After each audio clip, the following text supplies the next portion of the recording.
Good evening. I'd like to welcome everyone to the April 10th Program and Personnel Committee meeting this evening. Will you join me in reciting the Pledge of Allegiance? I pledge allegiance to the flag of the United States of America, to the republic for which it stands, one nation, under God, indivisible, with liberty and justice for all.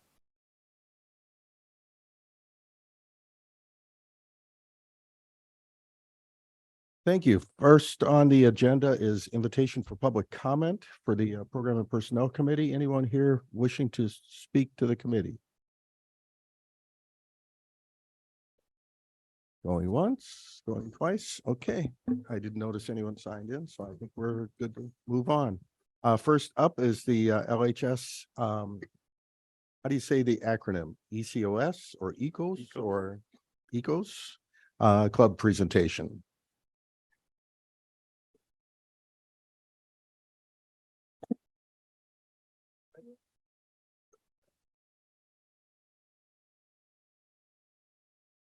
Good evening. I am Dr. Khan.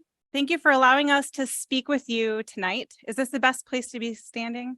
Okay. Yes, that's the perfect place to be standing. And for your collective continued support of Ecos Club and the work that we're doing to promote sustainability here on campus. Before the students begin the official presentation, I'd like to take the opportunity to express our collective gratitude to our principal, Dr. K, for his support and the investment of his time and energy to keep our projects alive and well. I also want to acknowledge the amazing support that we've received from our buildings and ground staff, who we count as partners and consultants in the work that we do. Both Tom and Chris are servant leaders and work tirelessly to remove the barriers that block our progress. The goal of our presentation tonight is to briefly tell you about an opportunity to work together on a capital project to help reduce pollution in Butler Lake and to make you aware of federal and county level grants that could help pay for such a project. Since all of our students know the daring mission statement backwards and forwards, we've challenged them tonight to present the daring statement to you backwards, starting with the G in global and ending with the D in dreamers and doers. Hello, I'm Finley Roman. My pronouns are they, them, and I am a junior. So of course, the first letter that we will start with is global. Ethos Club formed with the intention of addressing global policy issues. However, we learned early on that to do this, there are a lot of issues that we can address locally. And it all starts in our own backyard. That's why Ethos has focused on designing and implementing many one-year student-led projects that help include plans that students start in August and end in May to improve sustainability on our campus and in our community. Last year, our project focused on installing solar panels to power the Courtyard Prairie Classroom water fountain. This year, we are working on a comprehensive shoreline restoration project on the shoreline of Butler Lake, on which lots of progress has already been done. Each of our projects involve community subject matter experts who serve as our mentors. We do our own fundraising by applying for grants and asking for donations. If we are fully funded, the total cost of our Butler Lake Shoreline project this year will reach $1,800, and all of which is done through grants. I'm Adelia Herman. I'm a junior as well, and I use she, her pronouns, but they is fine. We are nimble because we've learned a lot this year about wetlands, ecological restoration, flooding, erosion, and native plants. And we've worked with over a dozen mentors who helped teach us what we should do on Butler Lake and what the school is so far could improve upon. We wanted to apply what we have learned to continue our work and address the new problems that these mentors have brought up with our shoreline. One challenge that we uncovered is the water quality.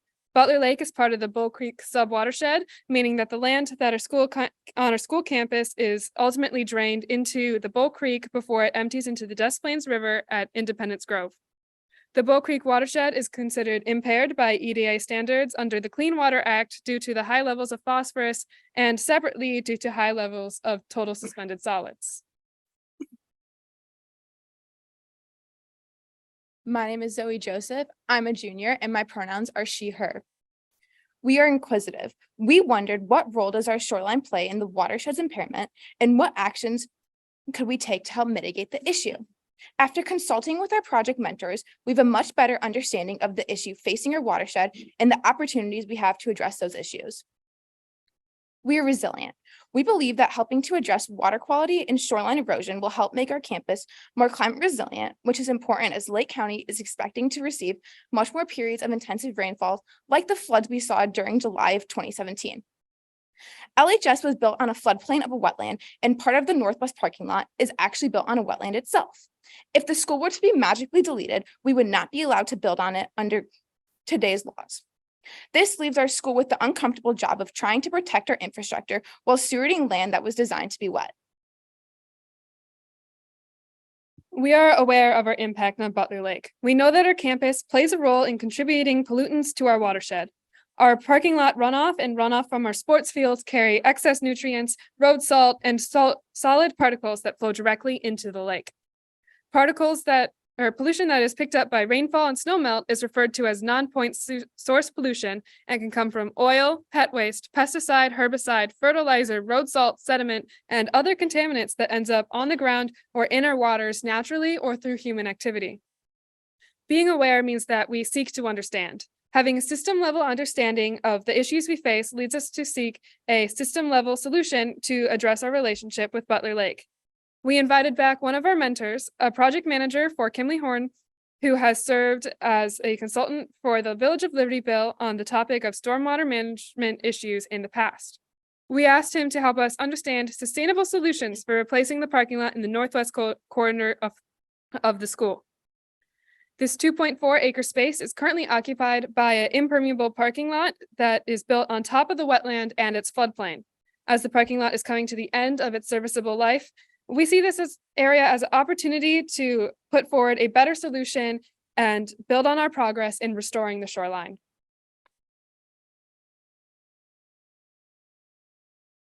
I'm Nick. I'm a senior. We are doers. You can do what you did with the parking lot by the new LHS pool. Bioswales with openings for rainwater allow native plants to uptake some of the excess water and filter out pollutants before proceeding into the watershed. Our pool parking lot is filled with diverse native plants that do a good job managing the water. The excess water from this parking lot flows underground to the south side of our campus into the retention pond. There is nowhere for us to pump the excess water from the northwest parking lot. We would need to create several staggered bioswales to slow and infiltrate the water, which may present a problem if we are not allowed to reduce the number of total parking spots available on our campus. We could be dreamers and dream big. Permeable pavement allows water to seep into the ground, which allows it to catch and temporarily store the first ½ inch to an inch of rainfall, trapping sediments and pollutants which can be filtered out by the substrate before the water enters the groundwater or lake. Permeable pavers seem like a good option, but they are very expensive and require maintenance like vacuuming to keep the spaces open. Aggressive snowplows can potentially damage the pavement. Ultimately, even the experts don't know if permeable pavement is the best choice for our entire parking lot because the water table is so high. The water table is the line that marks the top of the groundwater. If the ground is essentially saturated with water before a rain event, the permeable pavement is not likely to be able to trap and hold additional water inputs that may be prone to flooding, especially near the lake. There aren't a lot of examples of permeable pavement used on land that is considered wetland or land immediately next to wetlands because we simply don't build parking lots in these places anymore.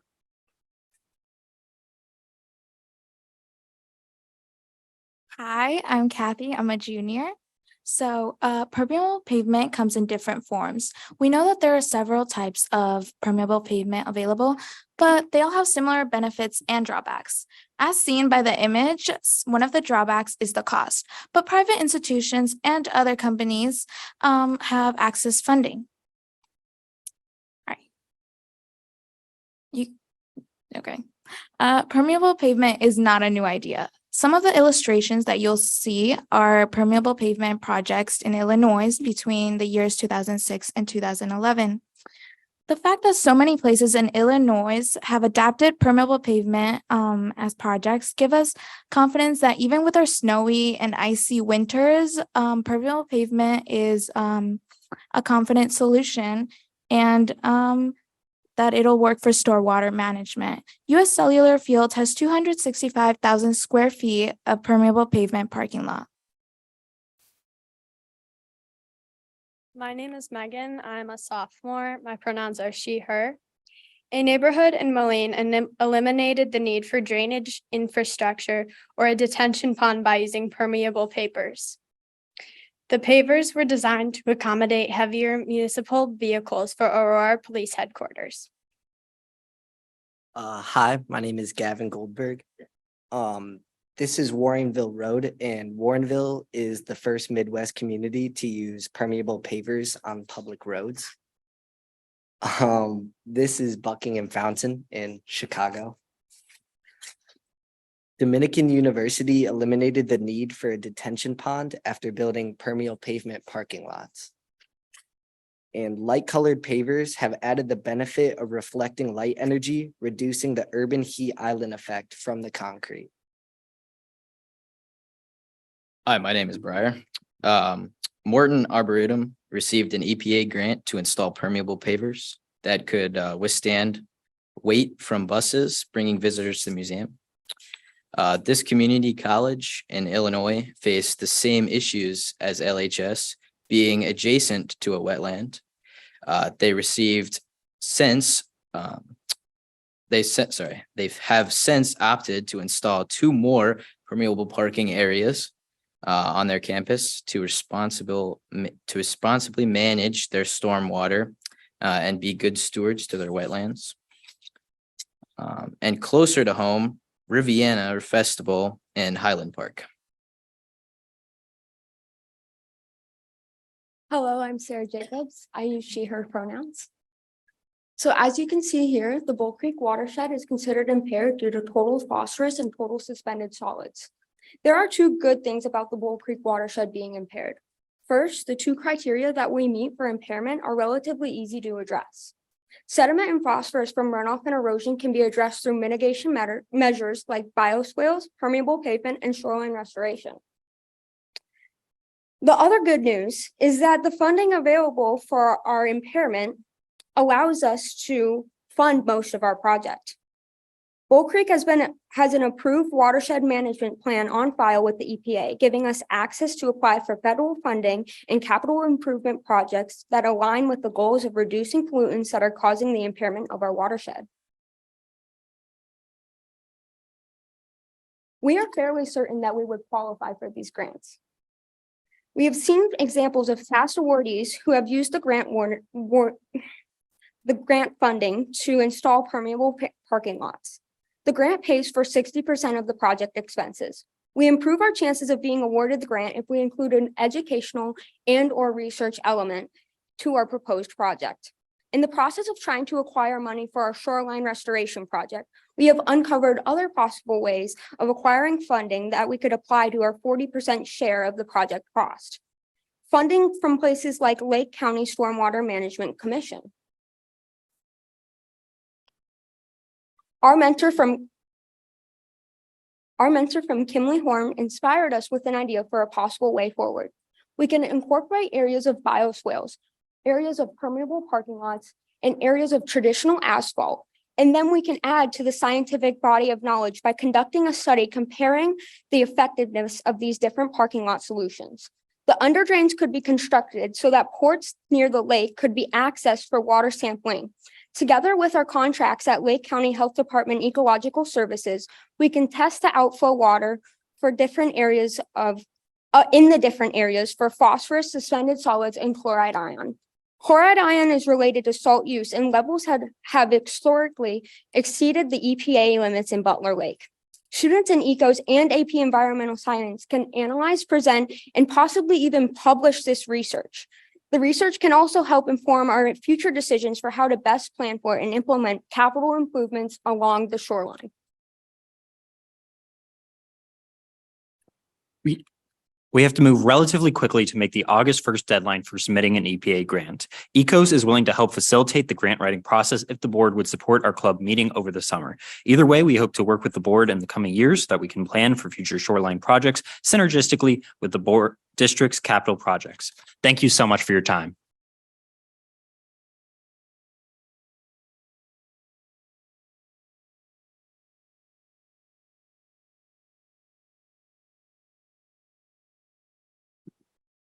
Students are available to come back if you have any questions for them. Thank you. Questions, comments? Thank you for that wonderful presentation. I come here and every time I hear one of these presentations, I learn so much and I appreciate that.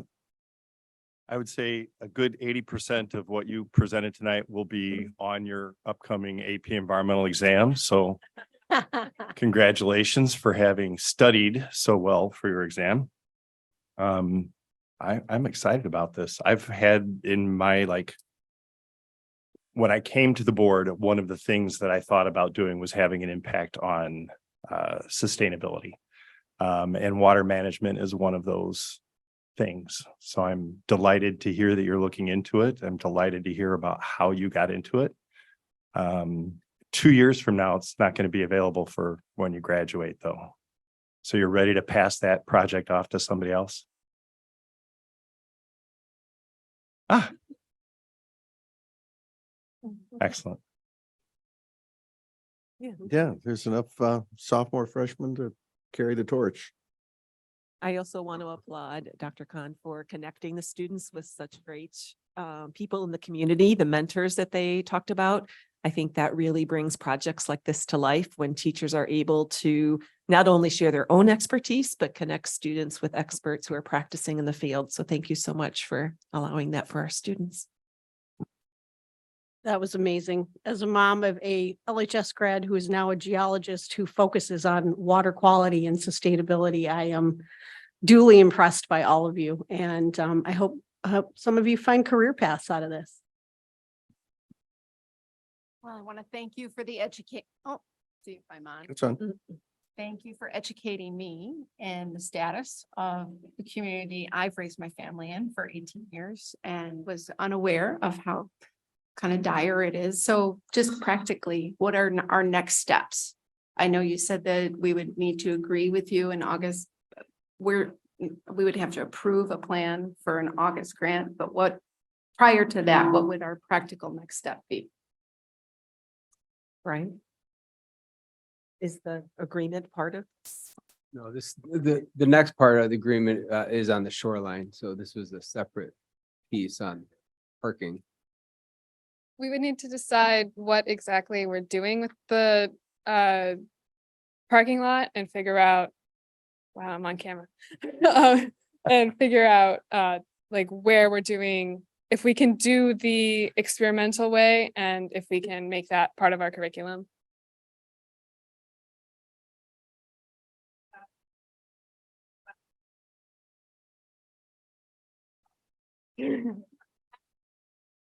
So Butler Lake is considered an impaired wetland because of its levels of phosphorus and suspended solids. This is partly because of all of the runoff that we have going into the water.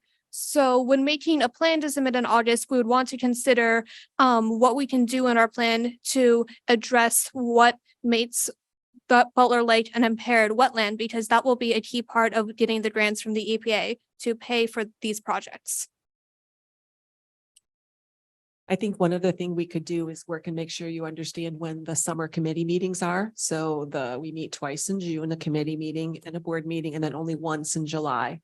So if it does need to get turned in by August 1st, we would want to make sure we have connections with your team and knowing what we might need to sign off on to support your work. I think we only meet once in June, don't we? Yeah. Once in June, Once in June, once in July. Does a grant application require a commitment for the other 40% of funding? Yes. And do we have any idea what that funding cost is? Permeable parking lots are way more expensive than regular parking lots. Yeah, that's the catch, right? So first to decide on a focus for how we want to approach, working I think the first step would be working with a civil engineering company in order to gain an understanding of what it is that our project goals can be and what's reasonable. So really what our full plate of options are, which we got a good taste for what we could do. And I'm excited about those prospects, but we would need to narrow the focus in order not only to have a plan to submit, but then to get pre-approval on all of the levels that we'd have to deal with, especially being a wetland. Now we have to involve the Army Corps of Engineers in terms of pre-approving any work that we would do that would impact the wetlands. So we'd have to get clearance from stormwater management. And what we've learned through working on the Butler Lake shoreline will certainly help us facilitate moving that more quickly, because we know that when we think we're done, we're not done. And when we think we've talked to everybody, no, we haven't. So, but yeah, once we narrow the focus and the scope of the project, it's that meeting with the civil engineering firm and working with the EPA and then also with the Army Corps of Engineers. Something else, and this is as much a question for Dan as anything, is where is the parking lot on the list and on the priority? Is it coming due for replacement? Is it, where are we on that? Yeah, the north parking lot LHS is on the list about 2 years Okay. scheduled. So it something like that could Right. marry really well with that timing. Mhm. You know, a lot of times we hear a lot of great ideas, but it might be a great idea on something that we just built. And it's like, well, we have to kind of wait until it's really time to replace to look at it. So this could be a great opportunity for that, especially if, I don't know, let's say the project costs twice as much to do that.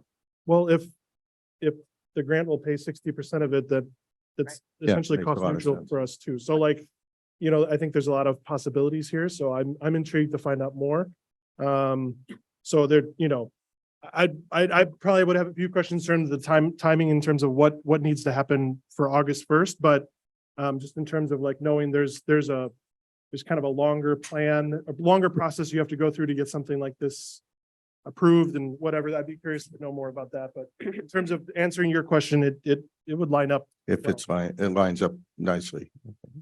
I would also like to point out that the water has eroded under the parking lot in several areas.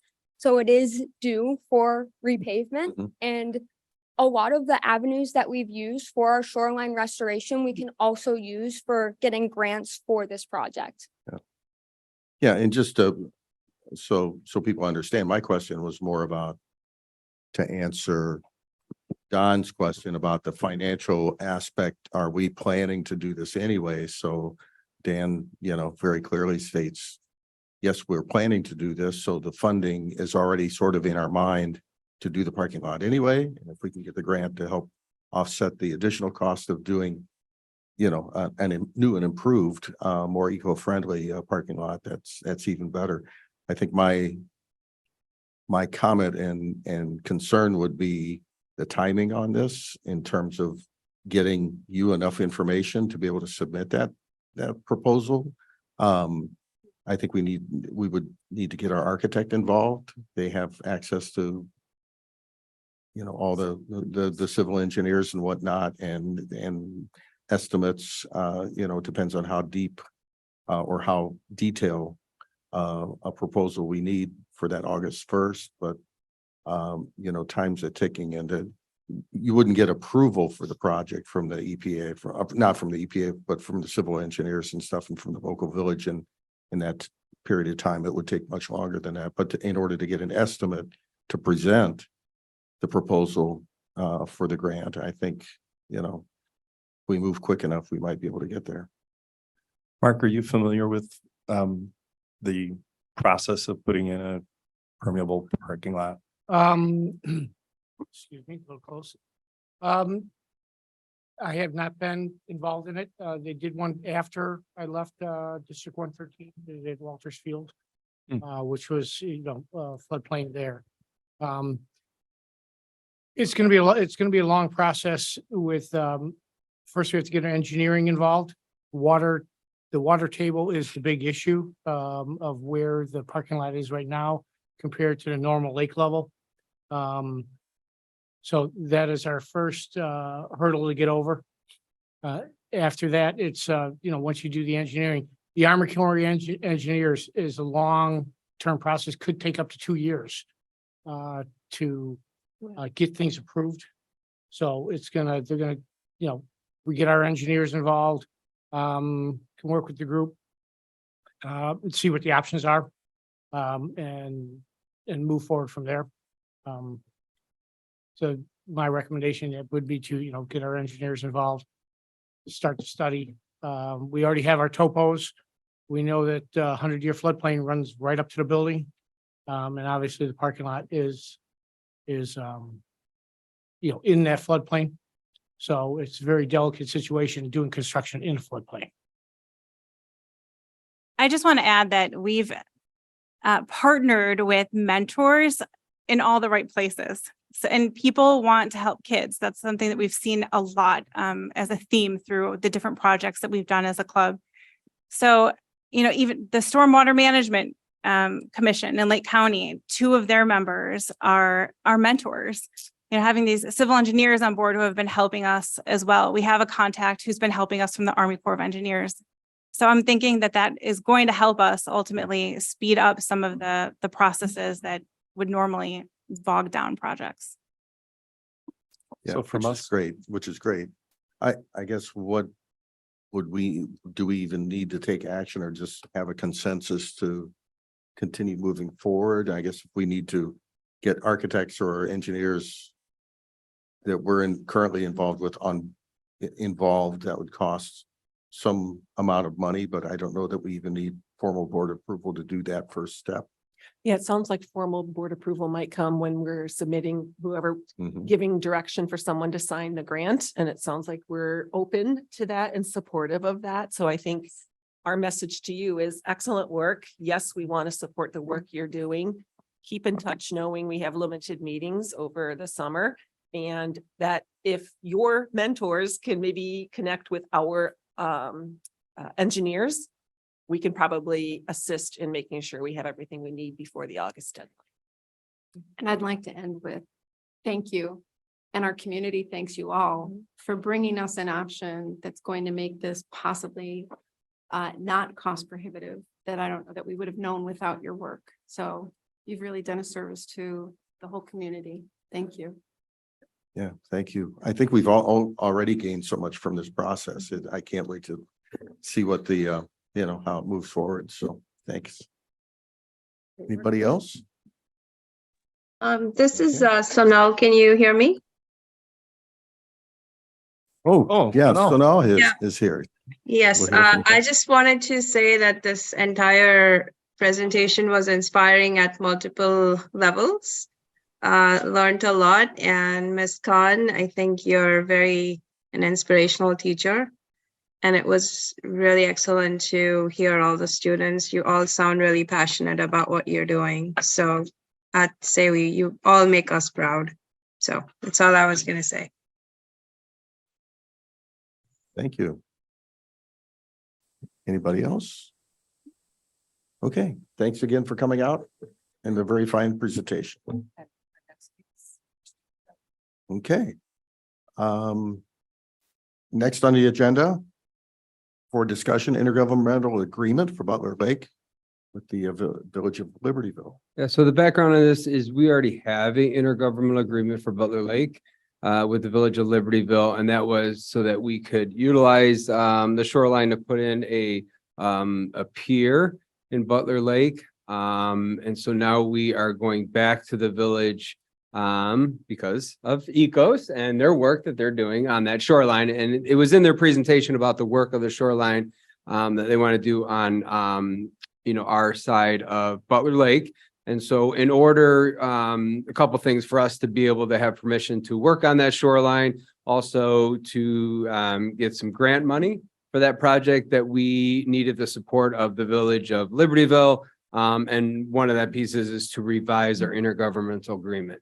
So thanks to Dr. Khan and her back work on, I think working on the grant, getting the some of the wording for the intergovernment agreement and the work that we're doing, the scope of the work, and working with the Village of Libertyville so that both the Village of Libertyville and us could support this intergovernmental agreement. So what you have in front of you is a support letter from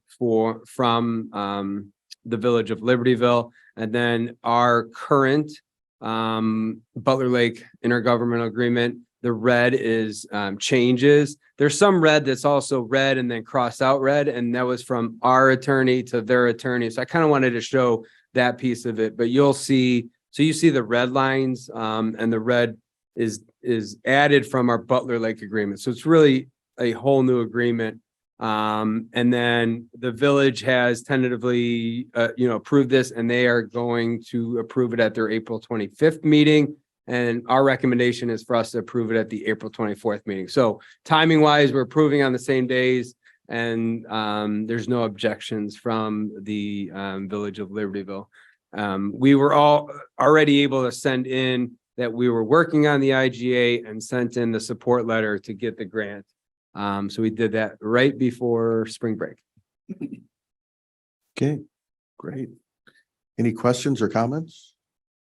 Well, we always appreciate the Village of Libertyville's willingness to work with us as partners.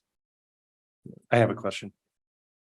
Item number 2 on the agreement itself says beginning with the 2023-24 school year, the village consents to the school district's placement of a floating pier on the north side of the lake. But we still haven't put a pier in yet, so we wanted to change that year to reflect that. But we can go back and you think we should have it? No, stay my there? question's not about the year. My Oh. question is about the placement, because it says Exhibit A and there isn't actually any depiction on Exhibit A where the pier is going to be. Yeah, That's that was first. from And the- second, on the north side, do we really want it on Should the be, north side? should be on the south side. Okay, so I would recommend that we Alright. change that to Okay. say south side. Do that. Good catch. We must have approved that already with that language, but Yeah, we probably- I'll get it fixed. We probably did. One more red strike through. Yeah. Any other? You notice when I said any questions or comments, I looked first at Don because he's our science guy. Label. No, I'm excited about this. Yeah, no, it's great. It's my wheelhouse. Okay. We will see that on the agenda towards the end of the month at our board meeting. They're also going to the village. Are you presenting at the village on the 25th too? And so that our club will also be presenting at the village board meeting on the 25th. That's good to know. Is that the same night as our meeting? It's the next Next night. night.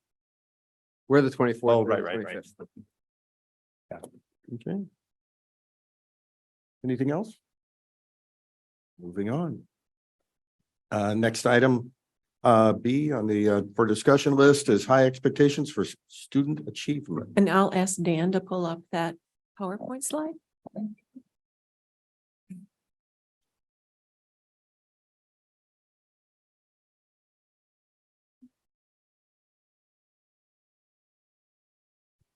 There's a couple slides where it might be easier for me to be able to point some stuff out, so I'll just go ahead and present from over here. Oh, do you mind doing for me? Awesome. Thank you, sir. Good evening. I have the wonderful pleasure of getting to share with the board and with the guests in the audience an update for us on maintaining high expectations for student achievement. This is something that we have been working on as part of our strategic plan and as part of our administrative work to get ready for some of these state law changes. But it's important that as all of these things are coming together, we communicate them succinctly so the board knows the path forward. This is also really important because it's something that the teachers union expressed concerns on. And so we said that we would very clearly articulate back what we're doing and to acknowledge that we hear people's concerns and that we want to let everyone know how these issues are moving forward. So this is one of the things that the school board, that the union asked the school board to present some more information. Next slide.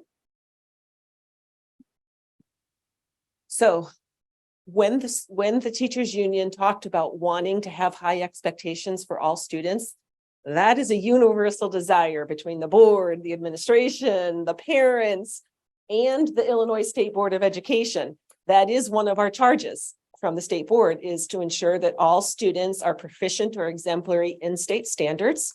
and that our main accountability measure is from the SAT tests that juniors take junior year. But we also give parents other evidence of that along the way in terms of course grades and other things like that, the PSAT that students take. So we do have ways of ensuring that we're monitoring student progress and meeting this particular goal that all students, hopefully that's not a fire alarm. Little chirp there. Did anyone else hear a chirp? Those power. Yeah, little power. All right, little power surge. All right, so just so you know, that is a universal request. All students achieving at high levels. Next slide. So one of the things that is a newly published document, and I put this up here because it is what you'll see if you go to the Illinois State Board accountability page and learning target page. This is something that ISBE designed to help districts like ours understand what the pace of improvement might be so that all students, and by all, the state has defined that as 90%. They did build in some cushion there. So you'll see at the bottom in 2033, which is 10 years from now, the expectation from the state is that we as educators and systems would make adjustments so that all students, regardless of their subgroups, would be achieving proficient or exemplary at the level of 90%. You can see that for some of our students, actually, all right now, it's at 28.09. We have over 60% of our students. So for all of our students, we're way ahead. But you'll see that by 28, 29, we will need to have shown some improvement in all students to be catching up to what those expectations are. And you'll see that for some of our subgroups, when I go into the data next, we're very close right now to the minimum standards, and we have to show improvements. Again, not only for those students and their well-being as learners, but also this is the targets that were set for us for our accountability measures. Next slide.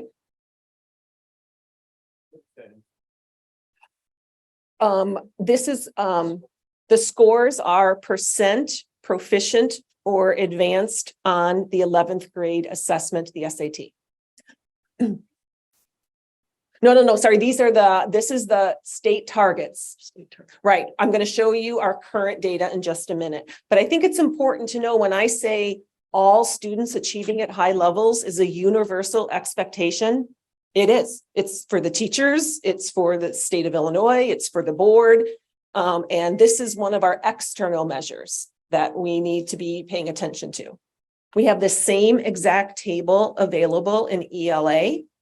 And so again, we see that right now, the all in 2023 will be 37%. Again, we are over 60%. So for all of our students, we are doing well. We're surpassing what the state would say is our target.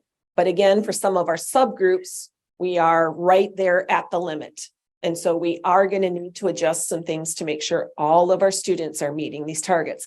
And you'll see that they show gradual change. So they're not expecting it in 1 year to go from 23% to 90% achievement.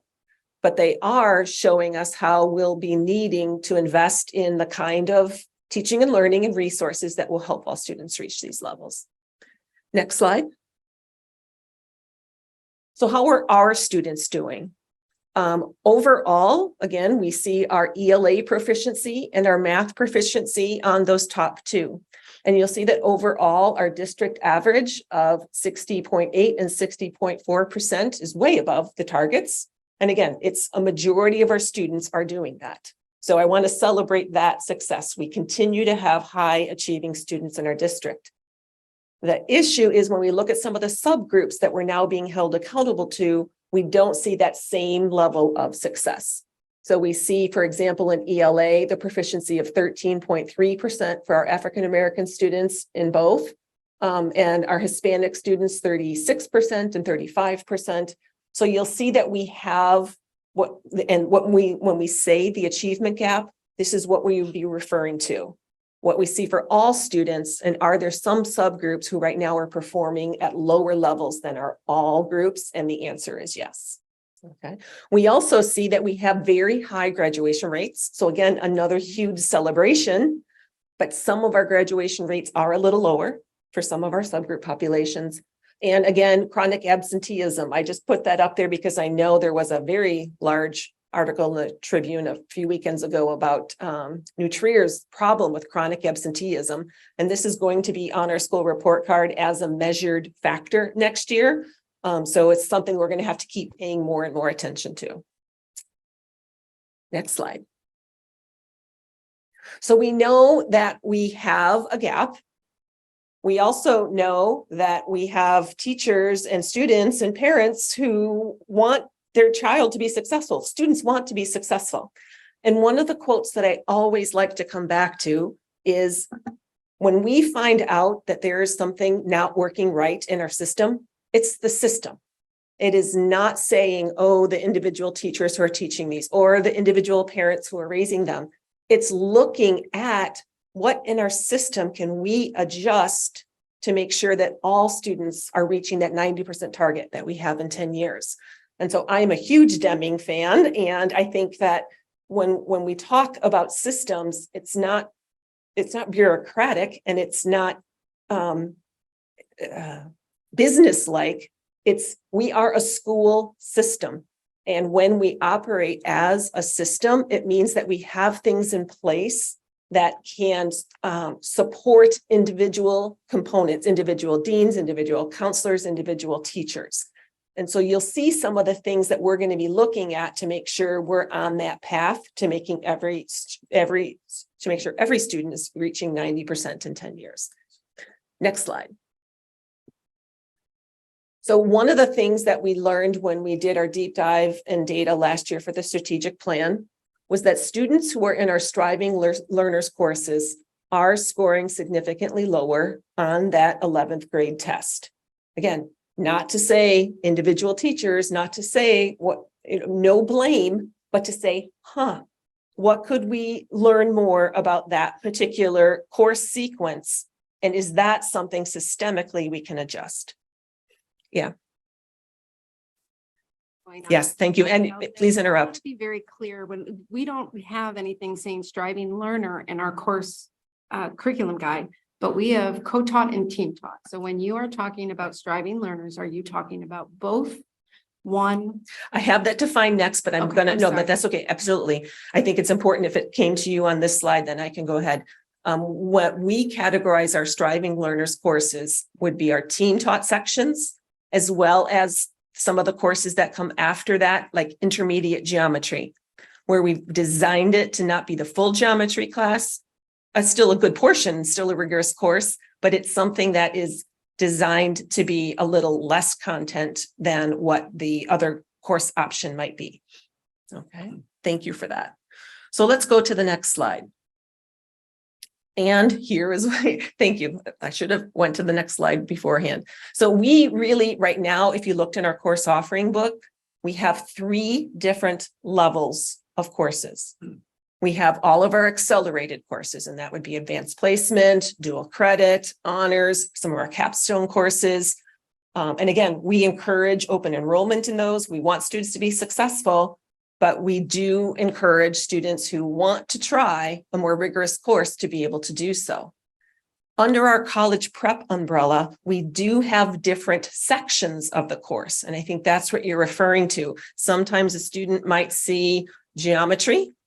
A student might see geometry CT, which is co-taught. And how we define that here is where we have one math teacher and one special education teacher, and they co-plan and they co-design it. The other thing that is important about that is, and you'll see the next requirement, for that to be considered a general education environment for those students, it has to have no more than 30% students with IEPs. My understanding is co-taught also is the same scope and sequence as the college prep. Yes, yes. We have some common assessments and other things like that. Absolutely. But some parents or students might see on their schedule geometry team taught. That would be with two math teachers who collaborate, who are both present in the classroom to try and support the students. So this is This is a huge investment that the district has been making to try and support these learners. So, when we looked at the achievement gap, it wasn't that District 128 has not been investing teacher time, teacher energy, resources into trying to help all students be proficient. I want to make sure everyone is clear on that. We have done a lot of work. Our results are still showing, though, that students are behind. So the next slide. So again, here was the teacher support and the student composition. So in our geometry classes, they would have 25 students. So that's our general college prep optimum class size. In our geometry co-taught, again, those two teachers, and we have 25 students again with no more than 30% special ed. Same assessments and might have some differentiated approaches, might have some more stations. Actually, some really amazing instruction happens in those classes. When we go to our geometry team taught, this is where it would be our striving learners, and where we have 25 students with 2 math teachers, because it's not necessarily where those students are receiving their IEP minutes, but it is where they are placed for learning geometry. And that is where we do have sections where it exceeds 30% students with IEPs. And when we say 30%, IEPs only, not 504s, right? Correct. Just IEPs. Correct. May exceed means it's okay to exceed 30%, or it may happen. May happen, not may. And so I'm going to go to law next. Thanks. Yeah. So, and I'll show you our data. So next slide. So here would be, we were trying to say, okay, we know individual teachers are working very, very hard to try and help these students be successful. But when we look at the outcomes, this would be the percent of students for this last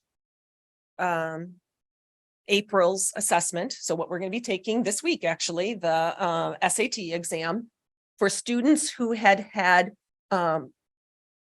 that particular coursework their sophomore year. So we were trying to, again, because these are students who've had 3 years of math and or 3 years of English. And so we were trying to say, is there a difference for students who take these different pathways of courses? So you'll see over here for the striving learner, and here the striving learner, we did separate it from the team taught because the striving learner would be the courses where you might not have 2 teachers, but we've designed the course to be not as much content. So the informal geometry would be an example of that. So what we did is we looked at the percent of students who'd come through our program in each of those pathways and saw that there is some discrepancies in student success. So students working hard, teachers working hard, we're still seeing that gap here. So when we are looking at this, we see in college prep, we have all 4. We have in our college prep right now, we have kids who are exceeding, we have kids who are meeting, we do have kids who are partially or approaching, and some students who are partially meeting. We'll see that we have that composition in all of them. It's just as we go to the concentration of students who have more significant needs, we are not seeing that having 2 teachers in the classroom is quite enough to change the learning outcomes for the students. I love that we're actually talking about this. So I'm very excited. I'm sorry I have a lot of questions, but I've been asked a lot of questions, and this is a time for us to kind of yes, this is the time. debunk all of this. Has anybody looked in the co-taught to see if achievement for students without IEPs is more reflective of college prep, or has that also affected that level of success? We have not drilled down that far. Okay. That's an excellent question, though. I know that we obviously see that in college prep and co-taught, there's a slight difference, but we have all, but that is sometimes because we're still working to close the achievement gap of students with IEPs. Right. So No, I understand. we definitely, that would be our next research question in looking at our data. Thank you for bringing that up. Okay, so, and this is in English, and you'll see the next slide, please. Very similar pattern in math, where we see the in-program, and in-program, again, just to remind people, we have some of our sections that are taught by special education teachers. So it's in-program, meaning the English curriculum is delivered by a special education teacher to a group of students who are only special education students. So in program is one of the ways that we call that. And that's for students who have significant needs. And we will always have a few of those. But it's important for you to note that 10 years ago, we had a lot more students in our in program. And over the last 10 years, because of the least restrictive environment laws and because we believe in inclusion, we've been having more and more students learn their English 9 or learn their Algebra 1 or their geometry with their grade level peers in co-taught. And so we've been on this journey once before, and right now we know that, and we invested in the last 18 months actually in additional training for those teachers. So we know with the right professional learning, with support, students can be successful in that environment. Next slide. Again, one other thing that we are concerned about is when we look at the composition of these classes, because we're like, well, who's in these striving learner classes? And you'll see that it's disproportionate to our African-American and Black students or our Hispanic students. So when we go back and we look at that initial who's not achieving on the SAT, this is almost a mirror image of that population. Okay, so we would want to make sure that in meeting the goal for all of these students to be achieving at high levels, that all of these students are going to need to be instructed using grade level curriculum. But in this graph, you're saying striving learners is connecting all of them, co-taught, team taught, and the possible 18 with one teacher? Because you don't have it separated anymore. So this would be saying that the total enrollment, let's see, let's Who is use in our white striving students. learners? So right, our striving learners are, when we say the green. the green striving learners are learners who are in either co-taught, team taught, or the striving learner thread. Okay, because now we're combining them. Right. No, I understand that. That's where the disproportion. Okay, next slide. So one of the things that Kara, you were asking about is it's one of the guidelines from the state of Illinois for delivering services to students with IEPs is the 70-30 rule. And that's where I said we are very clear when we're designing that co-taught section, where that's the place where students will be receiving their IEP minutes.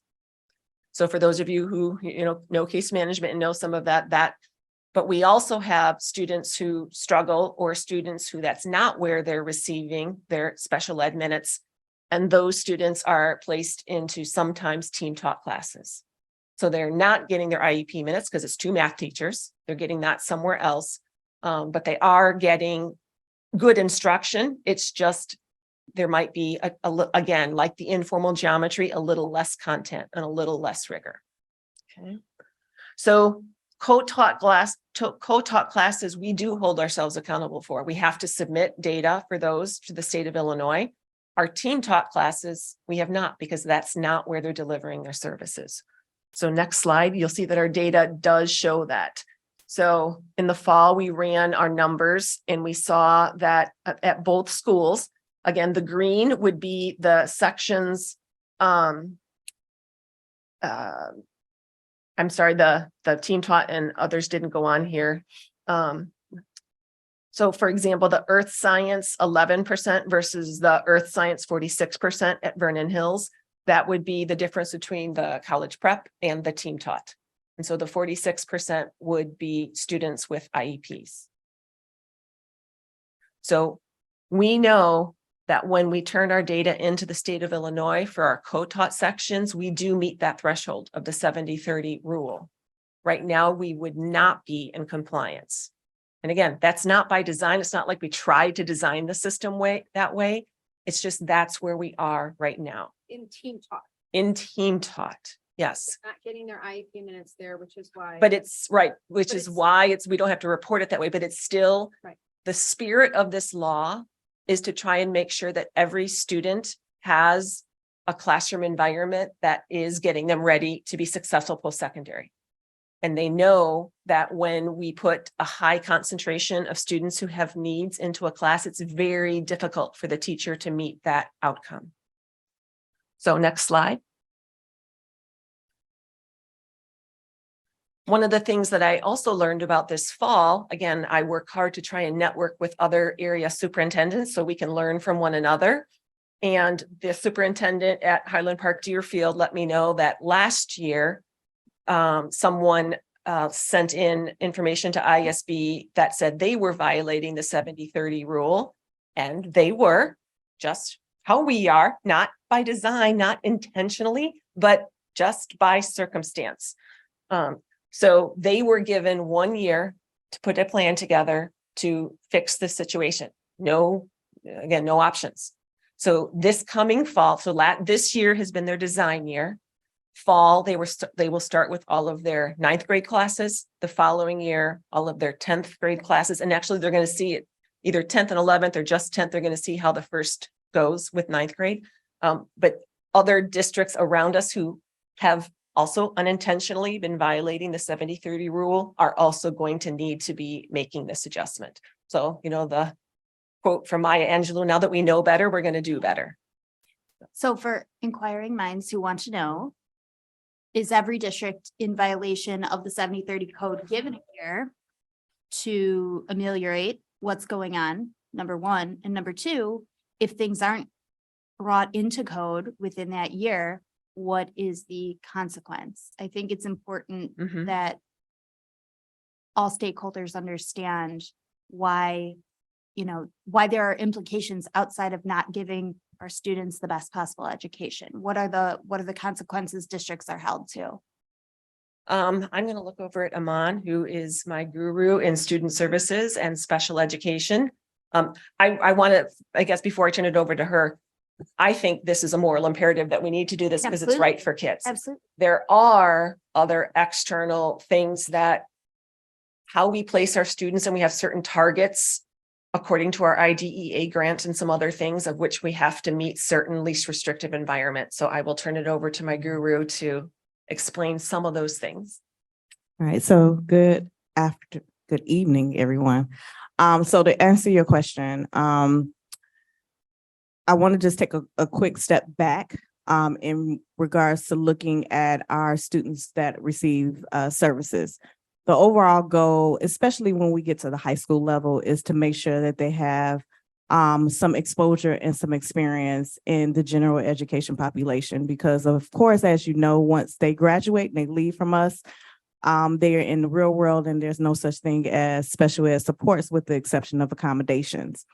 And so one of the things that we are charged with all of our SPED students is to make sure that we're doing some progress monitoring to make sure that they are placed in the least restrictive environment. So with the 730 rule, one of the implications is twofold. One has to do with the student, the other has to do with the teacher.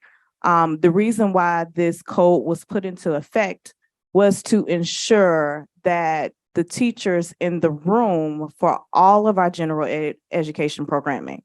So not just for co-taught, not just for college prep, but even in circumstances such as AP and honors, that anytime that you had students with services that's over that 30%, that we as administration are ensuring that teachers have the supports, they have the time to handle the students in the classroom, because again, they're coming with IEPs. Each IEP is individualized with very specific needs and supports. And so understanding what some of our students come into the classroom with, we want to make sure that we that is acknowledged and that we are making sure that our teachers have what they need in support. The other flip side to that is to make sure that the students have received the supports from the teachers. And so if there's over 50% of your classroom with students with special needs, then there's no way that teachers can do what they need to do in those classrooms. So that was specifically why the 70-30 rule was put into place, because what was happening is that was also when the inclusion bandwagon was, happening, and what was going on was that people were just throwing special ed students in the classroom and saying, yep, they're in the general education classroom. So we want to make sure that that does not happen. But also making sure that we are doing our due diligence in monitoring the progress of our students and not just leaving them in what's said classrooms, such as team taught or striving learners, but we are building upon their expectations, because we know that part of a student's learning is not only the content in which they receive, but then also too the expectations, how we are including the students in the classroom, but also making sure that we also gently push the students towards what they can be possibly capable of. But I think Thank Kara you. was asking about compliance. If we are out of compliance, what are the consequences for being out of compliance? If we are found to be Yes. not in compliance with 730, what are the consequences? So usually when we're out of compliance, what happens is that the state will send us a letter. And then we would have said 30, 60 days to provide a response to the state on how we won't be in, that we will address that 70-30 in our classrooms. One of the things that occurs as well too before that letter is sent out is that as we are looking at our enrollment in our classrooms, if there is a class that for whatever reason we can't make sure that it's within that 30% compliance, we can also provide a waiver to the state. And the waiver has two parts to it. One part is filled out by administration, where we say what we're going to do, how we're going to, what we have done to rectify it. And then the other part of that waiver goes to our teachers, and they are asked questions such as, what are supports that you would need? Have you been in communication with your administration? And they also have to sign off on it. Those forms are sent to the state, and then the state sends us a report back, letting us know that those approvals have been done.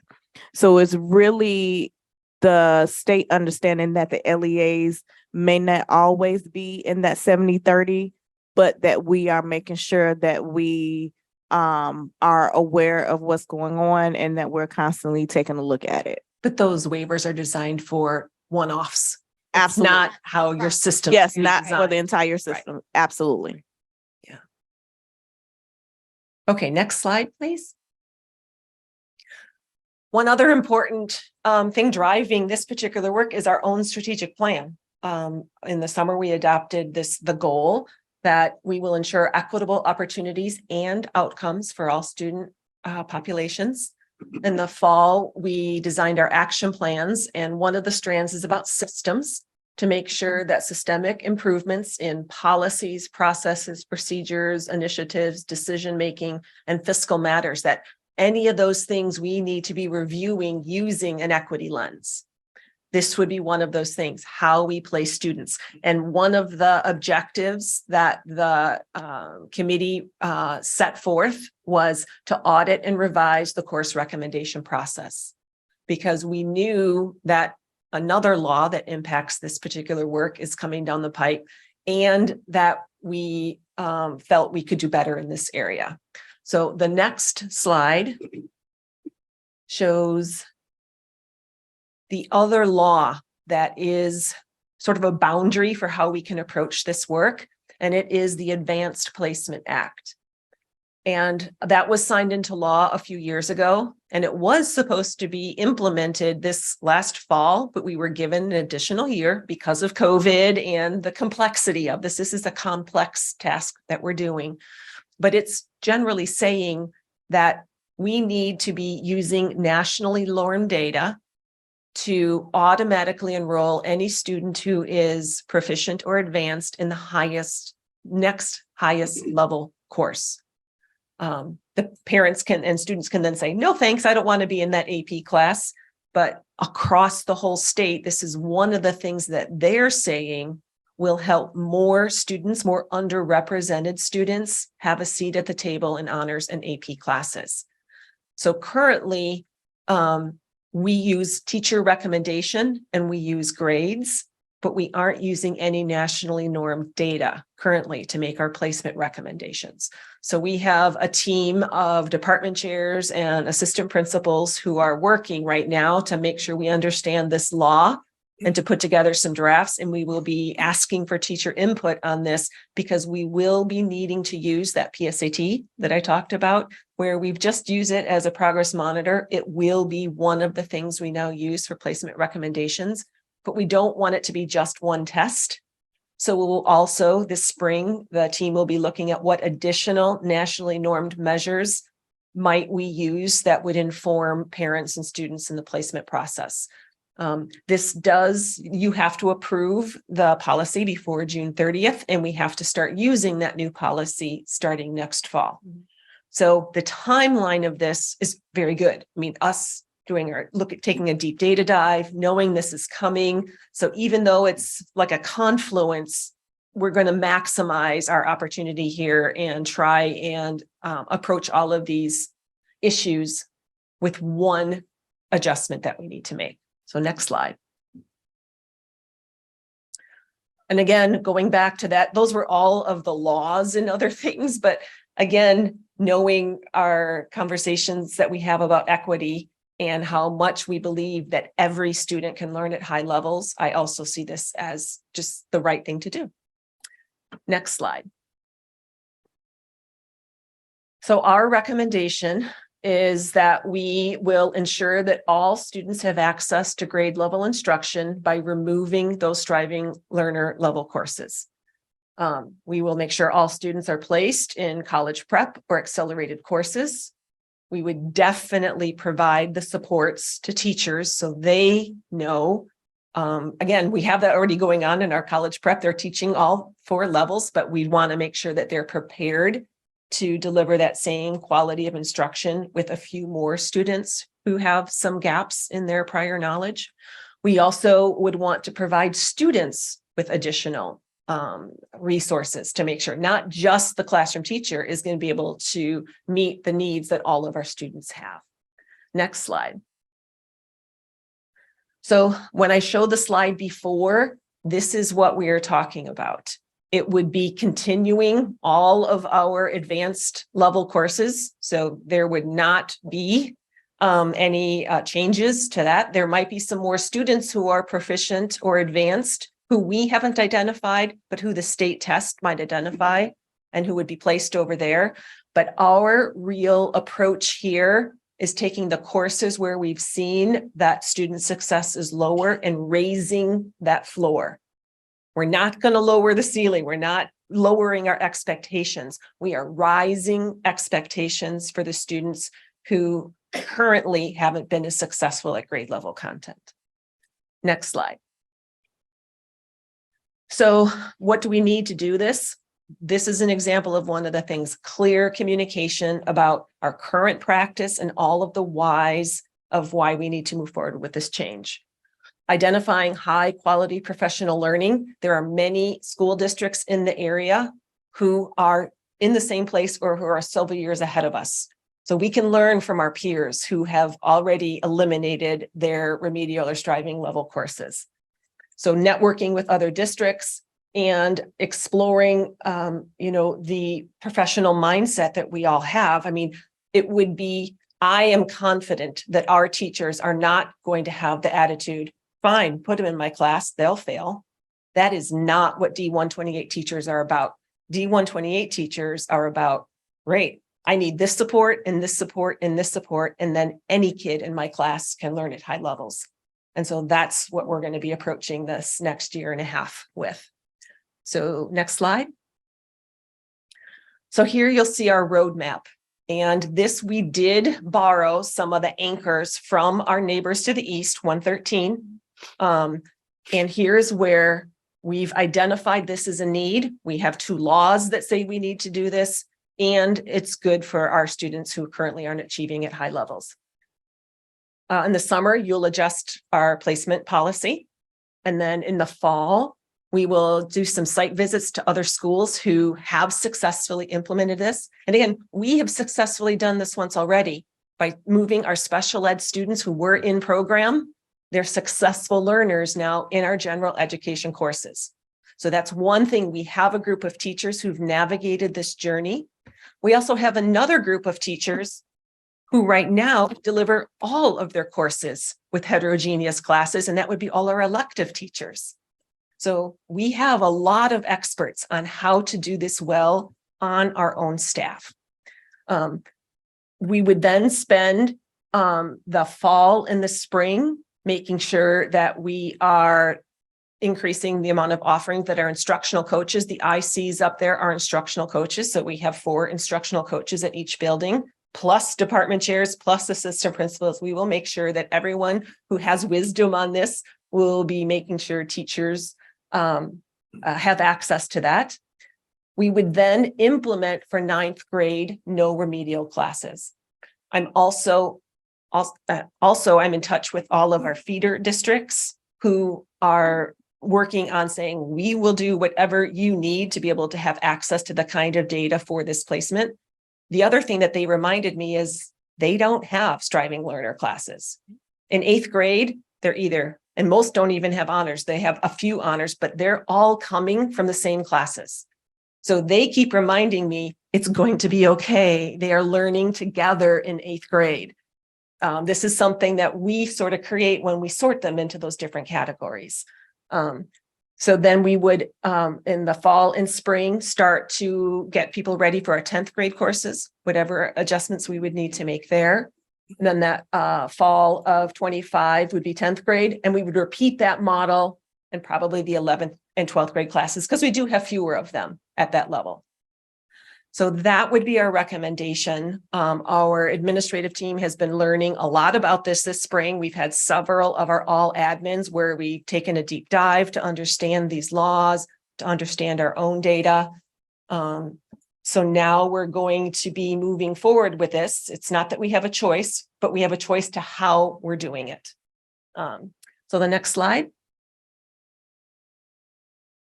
So I just wanted to summarize, we have both internal reasons. You know, we always say we want to know the why. Why are we doing this? We have a series of very important internal. We have our strategic plan that says we want to make sure all of our systems are operating within an equity lens. We have a racial equity policy that talks about this particular thing too, students having access to grade level curriculum. We saw the disproportional enrollment. We saw the achievement gap. And we also, I didn't put it in this presentation, but we also have some data from our culture climate survey that shows that students in our striving learner and classes they report teachers having a lower expectation of them and their learning. We have external factors. We have those proficiency targets. By 2033, all of our students should be achieving at 90%. And that might seem utopian, but there are school districts who are doing this. I think that's the thing, you know, and ever since the late 90s, there have been 90 schools where 90% of their students are on free and reduced lunch, 90% of their students are minorities, but 90% are reaching grade level standards. So we know it can be done. It's just going to take some adjustments in the system. This is not about blame. Again, the Accelerated Placement Act. And one last thing that we presented on earlier, where we talked about the PWR Act, is the Post-Secondary Workforce Readiness Act. Our next year's incoming freshmen are the first to need to have a pathway ready for them. One of the requirements of them being eligible for the pathway endorsement is that they are college ready in English and college ready in math. So they have to meet that 11th grade proficiency standard. So we want to make sure that we're setting all of our students as they're coming to us to be ready to have that endorsement, that we're not shutting any doors accidentally on them by placing them in classes where we know they might not be successful. So that is all of the things that are talking about how we are going to hold high achievement expectations for all of our students moving forward. I'd love to take questions, as well as lots of people have helped me with this presentation. I got a few. Or actually, just a general comment first. I have been through something similar. College prep biology, traditionally taught along with basic level biology. When we eliminated the basic level, then that spread. So this is my personal experience. So in order to be sure that you weren't overloading any one teacher, any one section, you had to be sure that you didn't have more than 30% IEPs. Right. It's hard. So I really want to emphasize that training and support, because it's work. And I understand that teachers might have some trepidation hearing that all of a sudden the general classroom teacher is going to have 30% IEPs in their classroom. Well, every teacher has students with IEPs, everyone. So it's not like we don't have experience with it. It's just, I think it's more a fear than it is like a practicality. So I'm glad to hear you talking about supports, both for the students and for the teachers. Second, you mentioned the word policy twice, but in terms of placement, we do not currently have a board policy. We have to have one, then we will be bringing one. We have a team who is authoring it. Yep. Okay. I couldn't so- remember if we did or not, but it is part of this law is we have to have a placement policy. Yeah, so press has one. It's 6/135. But yeah, in bold print, I read the law today and it's school district shall have a policy. My question is by when? We will have it to you, a draft probably at the May meeting, but it will be ready for your approval by June. Yes. Yeah, because that'll have to be in place July 1 with all the other requirements. We can do it without a policy, but it would be better to have a Yes, policy we would before. like to try and meet that time. Right. Yeah. So I have a few too. Some of the things that came up in our conversations was, I know you said communicating to all the stakeholders what our policy and placement policy is. And I think one of the themes that came up is if we are going to make PSAT determinative, that the students really need to understand that it's determinative and that we tend to double speak. Yes. That the tests don't really matter, but yes, they really do matter. So I think we have to come up with some kind of a balance of how I understand the test is the starting place, but is there more to it to have access? You know, if we have special ed students who don't test well, that still Yes. have access. So we want to make sure our policy is not singly determined. Absolutely. And we have talked with a few districts who piloted their policy this year. So York High School did what we're talking about already this year. And what they did was they used that expectation as the floor, the minimum. And then they had a few other measures that would qualify for additional students to also be placed in standard or honors AP. So what they were saying is, we want to follow the law and make sure we're using nationally normed data to identify students almost on that first tier. But we know for some students, that's not the best metric. So we're going to also look at other measures for placing up. They did not place any students down. Absolutely. So we would definitely have that be part of.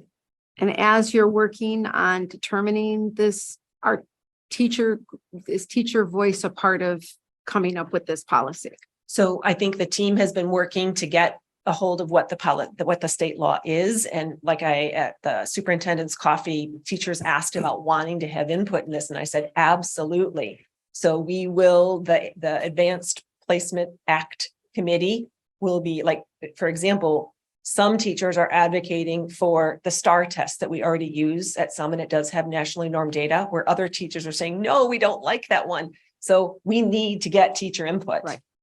But it might not be the one everybody wants, because we want that to be consistent between both buildings. But we definitely will, when we're looking at measures, make sure teacher voice is a part of that selection process. And that one more. So we talked about our timeline. What happens if the state comes in and says you're not in compliance, not within our time? I mean, if we are showing that we have a plan in the future to rectify the situation, have we met our burden? I mean, right now, we're not changing anything in our curriculum until 2024. What if we're found to be not in compliance next school year? one of the things that, like the Girl Scout in me is, and the Maya Angelou quote, once you know better, you do better. I think us saying that to the state, again, 113 didn't have a self-discovery like they did. They were reported. And when they were reported, they still received a year's planning time from the state. So we haven't been reported. We are self-identifying. So our timeline should be sufficient. That's all. I think if 113, who was identified and who did receive a non-compliance letter, had this kind of a timeline, I feel comfortable. I mean, they could come in and say, nope, you got to do all of them. But I think that showing the professional learning we're trying to provide, showing all of those things that we're trying to make this change at a pace that is manageable for our staff, I think they will allow it. Again, we are doing this because we know that we could be caught, and that's just not the kind of district, Joe. We're not going to wait to get caught. No, my question was geared toward, can they make us move faster? They could. Yes, they could.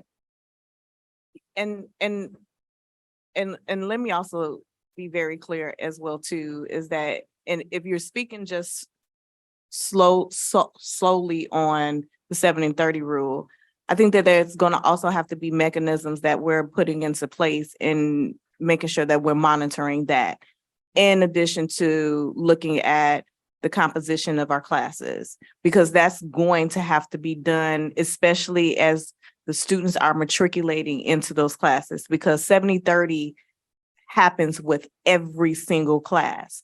So the IEP students are going somewhere.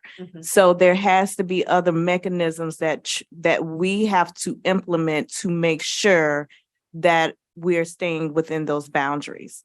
I think the most important piece that we will need to focus on is that support for the teachers, because this is going to be very new and it is going to be a shift in culture. And I heard earlier that all teachers have had sped students in the classroom, and that may not necessarily be true. And so I want to make sure that we as an administration, we as a community, provide that wraparound and that PD for our teachers, so that way that they feel confident in providing services to those students. Right. And it's not just, I mean, I know we're talking about IEP students, but we have a lot of intervention students that are not IEP, right? So, I mean, in a very just kind of global sense, what we're saying is students are going into our college prep coursework. Now, we already have interventions lined up with people and personnel to support students and teachers, whether they're in an IEP student or an intervention student. Right now, our model has been to put all of our intervention / IEP kind of in separate classes. I understand why we're doing that, but where does the support go so that if now a student who is an IEP student or intervention student is now in, and I believe in this, I'm not right. I mean, I want to make sure that everybody understands, as somebody who does this all day long, you are a reading interventionist. Yes. Right. The intervention has to go with the student, right? So the fear becomes, I don't have the support. So we have to be crystal clear on, here's the support we're going to Dan, supply. can you go back to the slide that showed the composition of who teaches each of these sections? And I'm so glad you brought that up, because that was one of the things I wanted to say on this slide. When I talked about the district already investing significant resources into the support of students who currently are not achieving a grade level. Can you go to the next slide beyond this? All right, so when we are looking at our team taught classes, where we currently have 2 teachers, that additional teacher, we will use that teacher as maybe a push-in for that, or an interventionist. This is not an opportunity to cut cost. Right. We will be moving that resource so that the students are with their grade level peers, but still get the support that they need. Right. So thank you for reminding me to point that out. This is not a cost saving measure. This is making sure that our students are with their peers in learning environments where they have at least 70% of the students who are at grade level, so that it's a heterogeneous group of students, so that the teachers and the students can create that learning environment that has high expectations for I mean, everyone. we have the personnel, it's just going to look It's different. going to look different. And we also have to have a mechanism to make sure that kids don't fall through the cracks. Yes. That's what happens. Mhm. Sorry, I'm done Nope. now. Thank you. Excellent questions. Can I add something that, and I think you were asking about the state and corrective action plans. So typically you get like a year to develop your corrective action plan, and they will come back to make sure that you did what you said you were going to do. And if you haven't, they just keep coming back on an annual basis.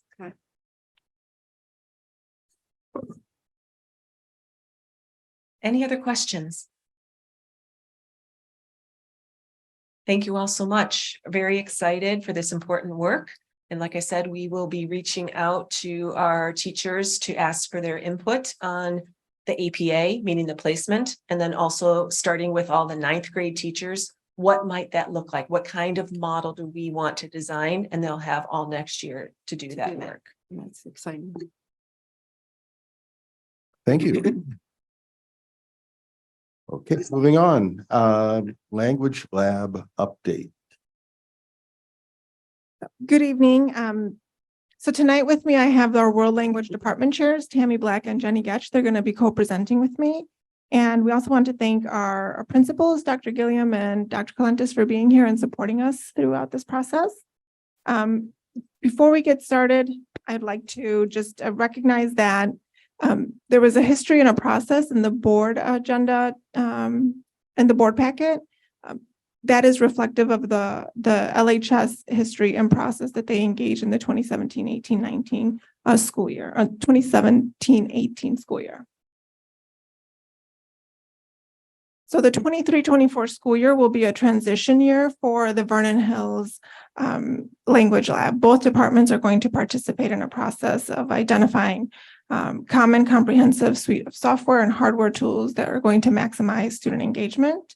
Currently, LHS continues the practices that were established during the 2021-2022 school year, and Vernon Hills has a traditional language lab with a lab assistant, a lab supervisor.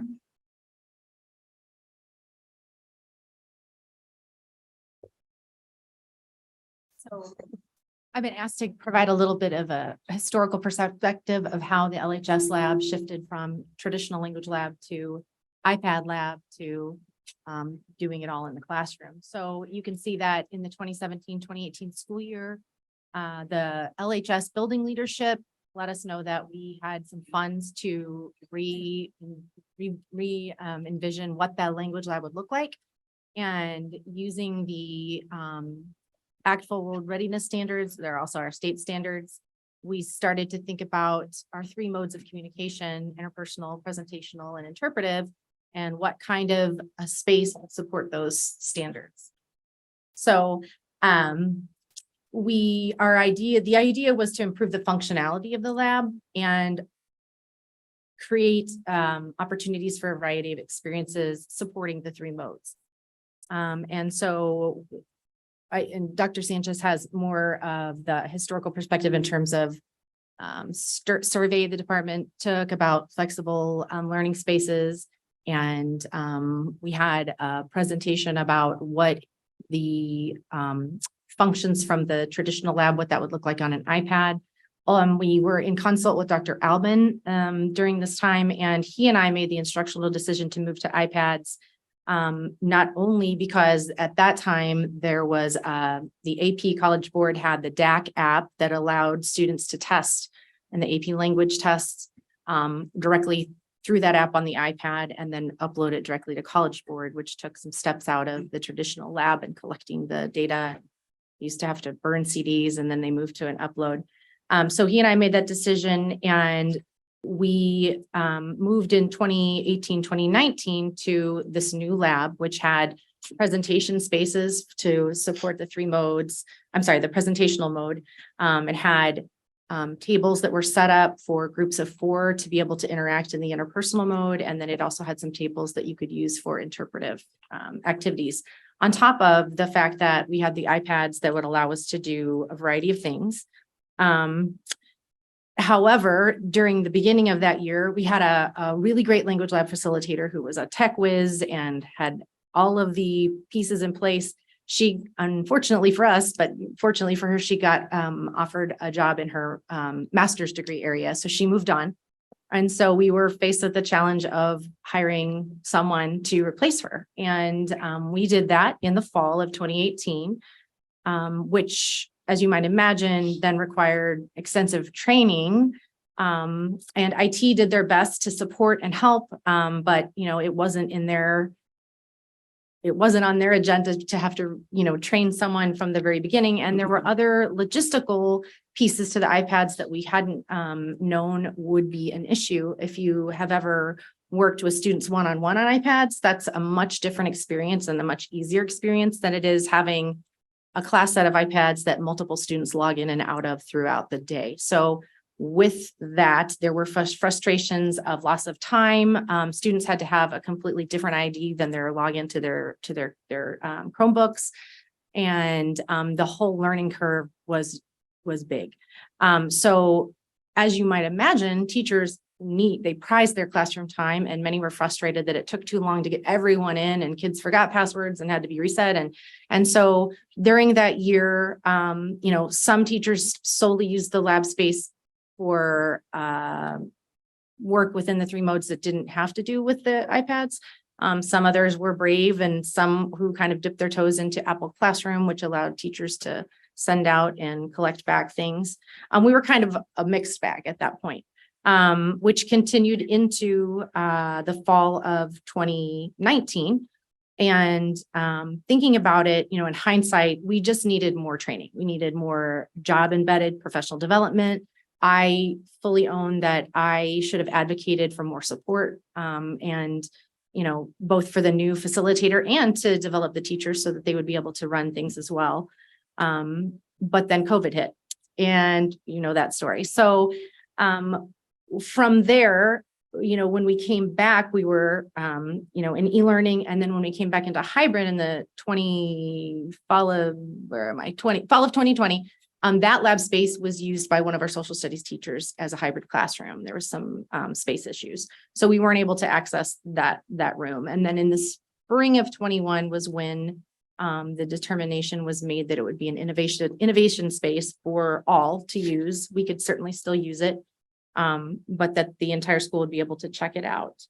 And that's kind of how it stood last year, kind of this year, first semester. And then more recently, last month, I had 3 teachers come to me to express concern that what we had been using, and to be quite honest, once we came back in e-learning and then hybrid and then all of last year, teachers were working extremely hard just to get the train moving again, right? And so they were doing everything they could. They were using, the web-based resources they had and staying in the classroom and really trying to get it together. So I was really happy when these 3 teachers reached out last month to say, we feel like this is not getting it. And if we prize interpersonal communication overall, because what do we want our students to be able to do? Interact and speak in the language and understand and interpret.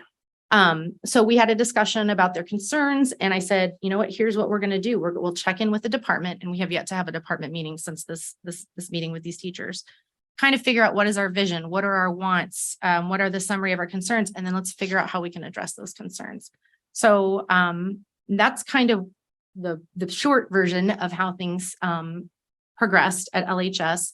And, we've still had, since 2016, 400 students earn the seal of biliteracy, whether it's through the Apple test, the STAMP test, the ALTA test now, or through AP testing. So we're still doing great things. And I just want to reiterate, this is only an LHS thing. This was not something that was in conjunction with Vernon Hills. And then I was also asked to talk about what do other area schools have. And this is just strictly information that came to us last month when Tammy and I co-hosted the Northwest Suburban Department Chair meeting here at Libertyville. And so those schools in attendance that day gave us their kind of response of whether they had a lab, had they ever had a lab, what do they do instead of the lab? And I am certain there are more schools in the area that do still have labs. So I don't want this to be taken as a comprehensive of list. It's again, just those that were in attendance at our meeting. Yeah.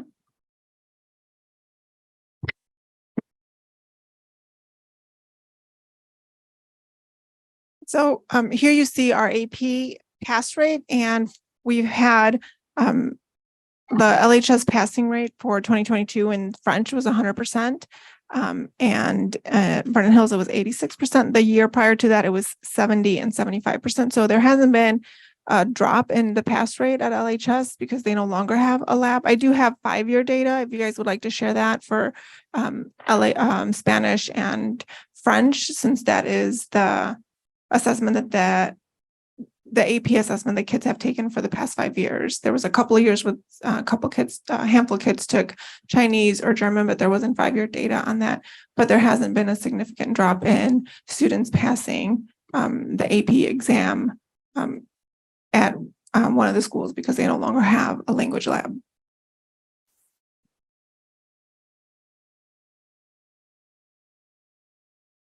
So moving forward, we're going to keep the language lab open for 1 more year, which is great news for us to have time to really pilot and search out the software that's going to best support our students and our staff in those 3 modes of communication. Yesenia, Jenny, and I are going to work together to curate the list this spring and summer. And we will be working with our staff to pilot then those best options that we have out there. This will be a collaborative process involving both departments, all teachers, and we'll be using that collective feedback that we get from them to make our choice. They'll be involved in letting us know what are their must-haves as we're looking through the variety of options out there. It's not a huge list, but there is a list of and a choice that we can make in this process.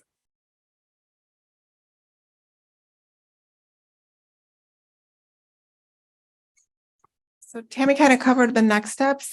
So in addition to the ones on the slide, we're also going to work together this summer, Tammy, Jenny, and I, to develop a schedule of dates and times where we're going to bring the departments together to engage in this work.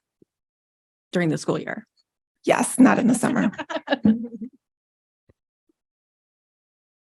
So maybe I missed this. What will LHS be doing then for, they won't have a language lab. What will they be doing while we're going through this process? They'll be a part of the pilot process with us. Okay. So we'll have the functioning lab as it is right now for next year. But all the teachers in our world languages departments will be involved in the piloting process and trying out these pieces. Okay. And in fact, Tammy and I have started our piloting one product that we were able to speak with a rep last week, 2 weeks ago. So in my Spanish 1 classes, I've already started piloting one product to kind of see how it goes and what functionality it has. But really, I think the big thing is to find out from the department what their wish list and also must-haves includes, so that then when we search out providers, which they're not a million, but there are several, we can kind of tailor our pilot to those wishes. So right now in LHS, what's happening is the classroom, the teacher is doing it within their classroom as opposed to having a lab, but yet the technology that we had for them is kind of user unfriendly, so they tend to not use it. So LHS students are not getting those 3 modes of communication. They still are. We do a lot of practice live in class, and in fact, a lot of the assessment live. Tomorrow, Spanish 1 is doing a virtual speaking live. But many of the teachers use Flipgrid. There are other web-based items we can use, formative to record. And so it's not that they're not doing those things at all. They most certainly still are. It's just not to the level that they would like. And in particular, when you have AP teachers who are trying to emulate the guided conversations and things of the AP exam, they want something that can really mirror that. So at the end of this process, we're going to have more of a district view and the 2 building view. Yeah. All right. Right. And it's the really cool thing about it is with the web-based lab is that right now at Vernon Hills, teachers bring their students in for 20 minutes once a week. With the web-based lab, they're going to be able to do this at any time throughout the week that they would like to. So they're going to have much more access to this for their students to be able to do it more frequently and plan as the needs come up and arise in their lessons, not simply because this is my day, this is my time frame for it. Are there teachers at Vernon Hills currently that don't use the lab, that model the work? Me. I came from 20 plus years of teaching without language labs before I got the job here. So I am a teacher that doesn't use the lab as it is. I prefer to do the in-person, face-to-face communication with my kids and record other ways when I need to. So yeah, So that's one. that's one. Are there more? No, all the rest of the teachers at Vernon Hills do use the lab, but they only get, like I said, those 20 minutes per week for their student. And this will, for their students, this will allow them to have much more frequent and flexibility in the timing of that use of the web-based lab. I'm happy to hear the year transition to sort of give you sufficient time. The thing that I've always found in identifying new tools, applications, things for this type of application,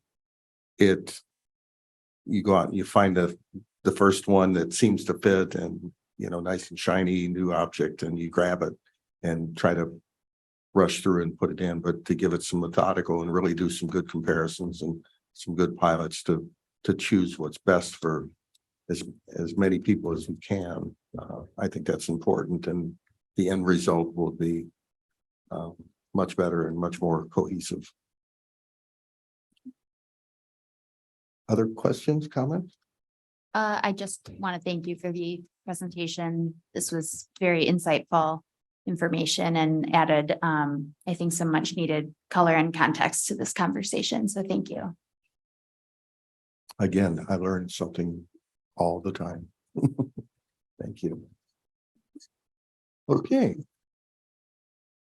Next on the agenda is the textbook adoptions. I don't know why I moved it back, but let me bring it back. So you do have the textbook adoptions. There are two. There was a question about the LHS one for film and philosophy and why Vernon Hills was not on the list. Vernon Hills adopted this textbook last year, so they've already made the transition to this 4th edition textbook. And the other one that is a singleton is the AP African American Studies class, and that will only be piloted at Vernon Hills next year. And then on next year's textbook adoption, you will see a request for it at LHS, as they will be teaching the class 24-25 school year. How do the teachers in both buildings get together to decide, say, earth science or environmental science? Is that it? Oh. And then social studies, US government. So the department chairs work with the departments and the teachers to identify texts they would like to adopt. I think this year world languages is making a shift to something that is going to be more digital. And so, yeah, do you want to share? I mean, you're already here. You want to share some of your process? So what we put in for is looking at called Education Perfect. It curates the interpretive listenings and readings for us according to the curriculum that we have written. So it's something that we just found out about, and looking at the timelines, we put it in. It is not a textbook per se. It brings up resources that fit along with our curriculum that we wrote. Yeah, it's like the primary resource for the class, right? Some will have a textbook, some, like we'll have a lot of our literature classes will have more like class sets where they circle through novels, and this would be like the primary resource for world languages. But the department chairs do engage in a process with the teachers to identify. We're in the beginning stages of it yet, and we haven't done the pilot with our staff on there. This was just the beginning of getting that request started for where we would like to go. And I think it's comparable to maybe like Math Excel, that kind of an online platform that provides additional practice and skills practice and differentiation. It does, students can write, record, all of the, do all of the things within the three modes. And it also has resources for us. Like she said, we can upload our thematic units, and then the company arranges the materials so that it fits within our units. It has ways to differentiate per student. And the other thing that's nice is course teams can collaborate. So even between our two buildings, our level 1 teams can collaborate and have their own sort of folders of things that they're doing. And it gives us a lot of rich data in terms of formative feedback and progress towards standards. So we haven't piloted it, but we wanted to get it on the list as a resource, so that if our teachers did decide that they really liked it and it would really help them, then we wanted to be able to provide that for them. So it's not a textbook adoption. No, it's It's a unique. Oh, no. Yeah, no, we're trying to find a place where it fit. we were Yeah. told we had to put it on the textbook Yeah. adoption list because it is a digital resource. That So it's just something that's supplemental. It's a Yes, resource. correct. Can I, Yeah. I want to Yes. get back to my original question. Mhm.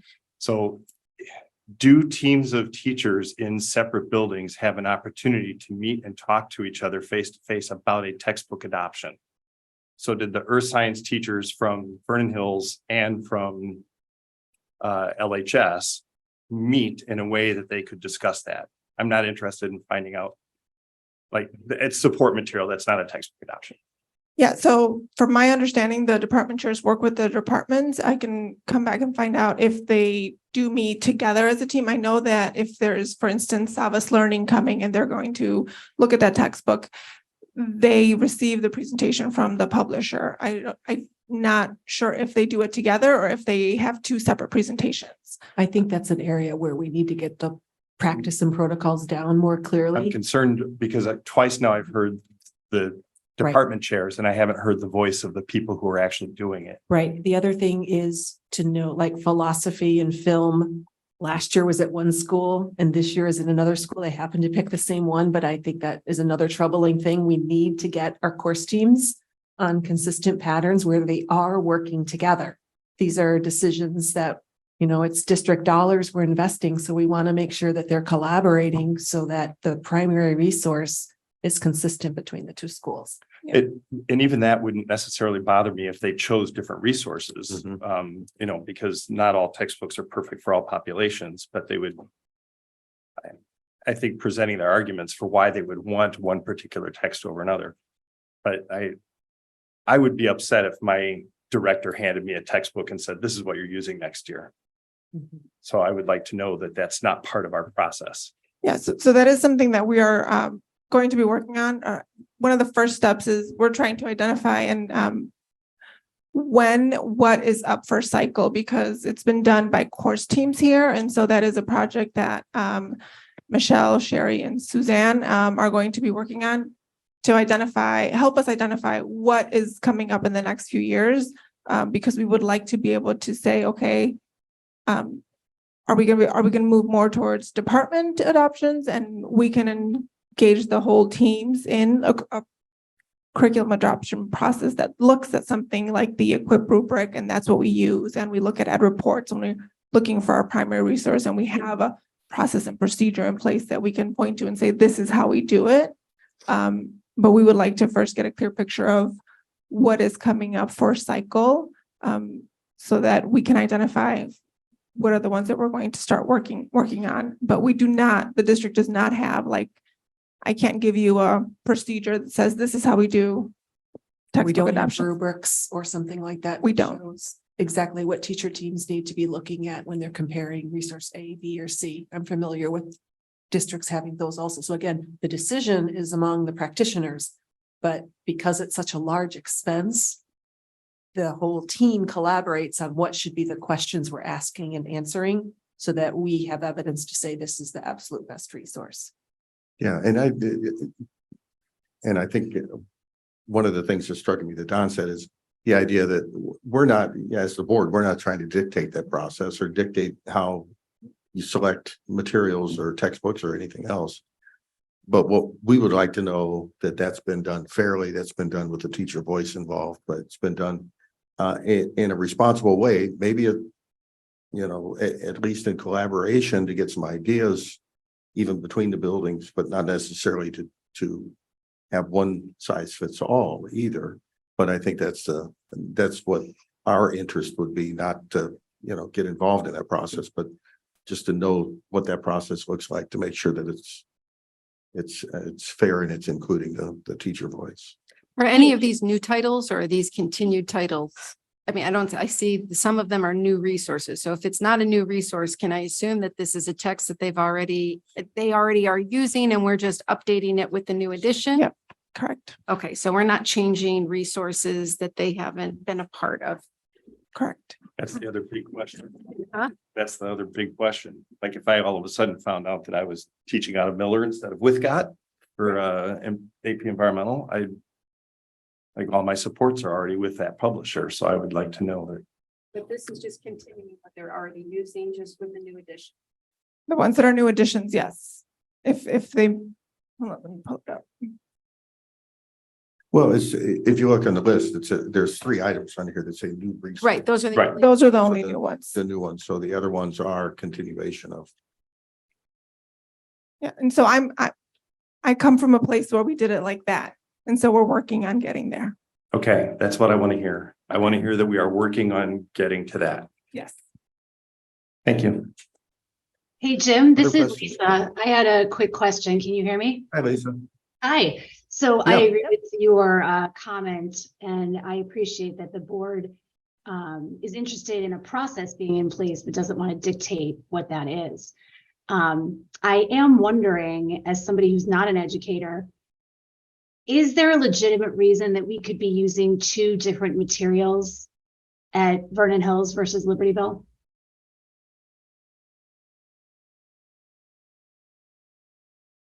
Or is the expectation There's 2 that people over here that would like to answer that, but I think it's probably better coming from.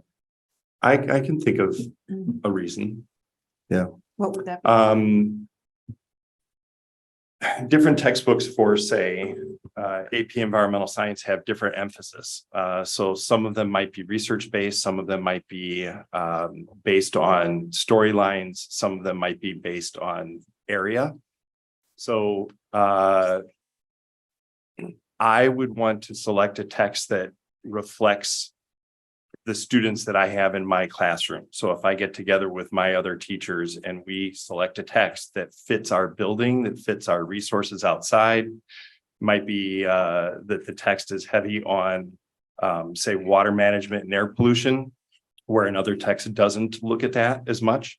But because of the particular school that I'm in, I have direct access right outside my classroom. This actually happened. So I had direct access right outside my classroom to the local pond. So everything that I could tie into the pond, I did. Now, we chose a text by Withcott because of the strengths of the way Withcott examined water resources.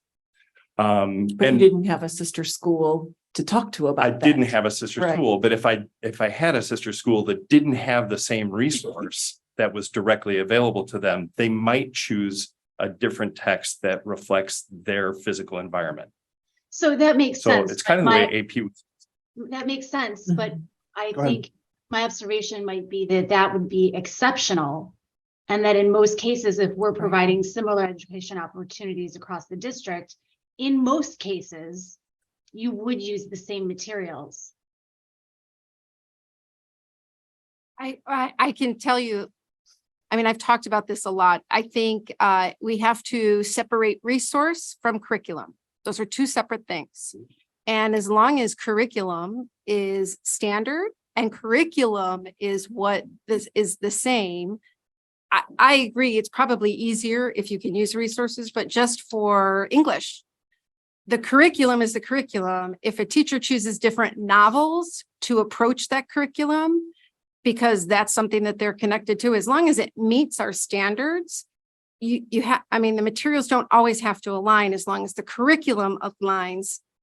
And I think that, so I think there are instances where materials could be different, but curriculum is the same. Sure, and that makes sense, but I guess, again, the source materials, if you're talking about different novels, that makes sense. But in terms of the textbooks, my expectation is that in most cases, they would be the same materials. It would be my guess that in most cases, most they would be. Yeah. Okay, But, thank you. but not, I think the point that I was trying to make earlier, and I think Don, you were trying to make, is we don't want to be so restrictive that we create a policy that says they have to be. Of course not. That we recognize that there might be some. I would never suggest that we should have a policy that dictates that. I was just curious if what the practice, what the expectation of the practice under normal circumstances would be. Yeah, and this is In some Sonal. I was courses- kind of Has something to. adding a bit more to what you were saying, Lisa, is if they don't have to be the same, then my curiosity would be what factors drive you to be different, and can those factors be consistent? So you're not choosing a completely different set of criteria for each class or each year over year. Has to be some consistency is what I would think. Again, but I'm speaking from a non-educator perspective. My area of work is driving consistency in what we do. So just a thought. Tom, you wanted to make a comment? Well, I just wanted, since I'm here and. Can grab a mic. Yeah. I just wanted to clarify for the board that it is absolutely the expectation that teachers are involved in the review and selection of the textbooks. In fact, many of the teachers drive the adoption process. It's the chairs who write up and submit the proposal in the form, but the expectation is that teachers are involved in that. They're looking at different materials, they're meeting with the vendors, and collectively with the department chair making a recommendation. So when we say we are moving towards that, I think we're there, and that is the expectation for our core texts in our departments across the board. Tom, are those meetings between both schools? No, they are not. So we have to remember that they could be, and at times they have been. It depends historically on the chairs and the timing with the departments, and if those would sync up. Now, historically, District 128 has been two individual schools operating in isolation. So there were times when a chair would say, hey, to their colleague, I'm going to look for my teachers are talking about a new AP Psych book. Do your teachers want to look at that? And there might have been collective effort on that. There was no expectation that there would be one decision between the buildings. And there wasn't really always expectation that the teams at each building would meet collectively together. So at times that did happen, at times it didn't. I think what we're moving towards is more of a standard process where at least that discussion between the buildings and between staff at each building is more formalized. But it sounds like from the board's perspective, you do understand that there may be very thoughtful, well-reasoned decisions why each building and each department would select or recommend a different text based on their needs for their students. Yeah, thank you for that insight. I think that's the answer I was hoping for, looking for. Yeah, I was just prompted by building both or LHS or Vernon Hills. So if both were adopting, I would expect that there would be a conversation between them. So. Okay. Any other questions or comments on the textbook adoption? That will come up in the board meeting later in the month for approval. Next on online learning platform, Imagine Learning. So again, good evening, Board of Education and our D128 community. Today, I would like to bring forth to you Imagine Learning, our Imagine Learning platform. Today with me, I have with me in the room, Mr. Bob Furlan, who is part of the Imagine Learning team. Stand up. Also, we have Anna Gomez. Okay, so she didn't make it today. And then on our screen, we will also have Ms. Kara Wilkinson, who is also part of the Imagine Learning team. So today I am just going to provide a brief history of our utilization of online courses within D128. And then speak about how we arrived at the recommendation for securing the new online platform. And then there'll be a brief presentation from the Imagine Learning presentation. And then I'll talk about next steps. So D128 has been utilizing Imagine Learning. D128 has been using an online platform since about 1617. Throughout the years, we have utilized two platforms. One school has used Illinois Virtual School, and that has been Libertyville High School. And then at our Vernon Hills High School, they use Eduseer. Then there was a moment in time and when we were all shut down, and then that also included the Illinois Virtual School. And so both schools ended up using Eduseer. And then as of this year, Illinois Virtual School has come back as now Illinois Virtual Academy, in which we continue to use at this point in time, and also continuing to use Eduseer. So, flip through. All right. And so for over the years, we have used our online course platforms for several different reasons to provide services for our students. So we've used it for credit recovery. We have also used it for students who've had long-term homebound, which this is when a student is going to be out for 6 or more weeks.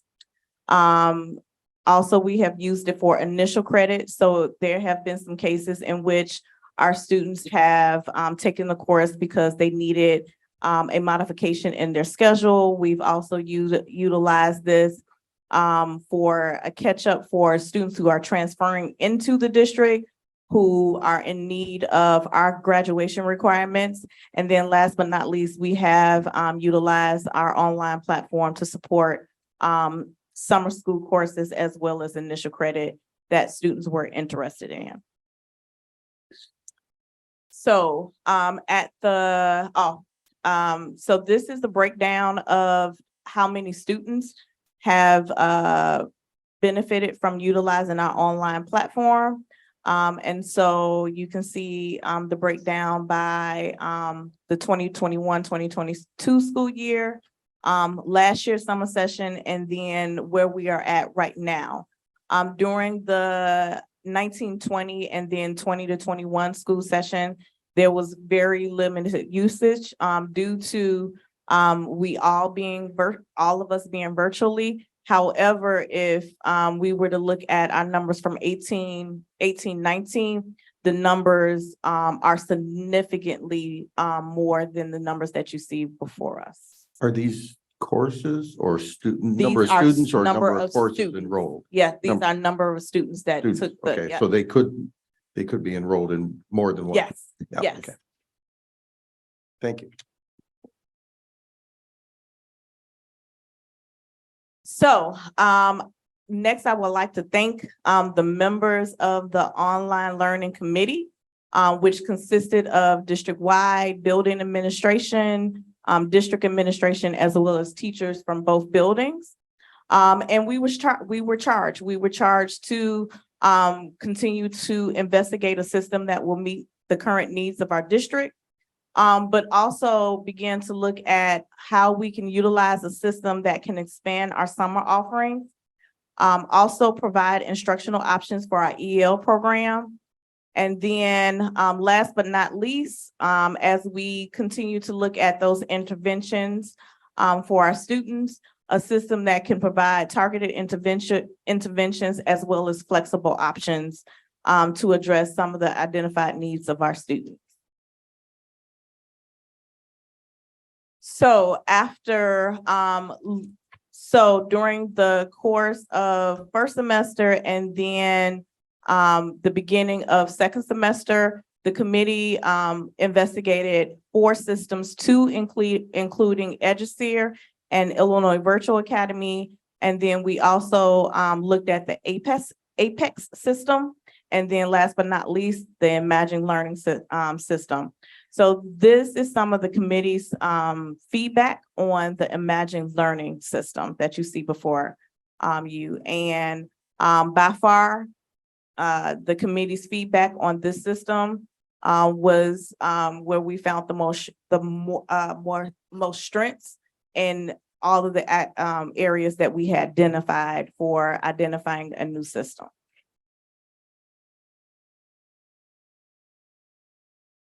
So with that being said, I think that it is always beneficial for members of the committee and members of the board to kind of take a look at what the system can provide and provide to our students.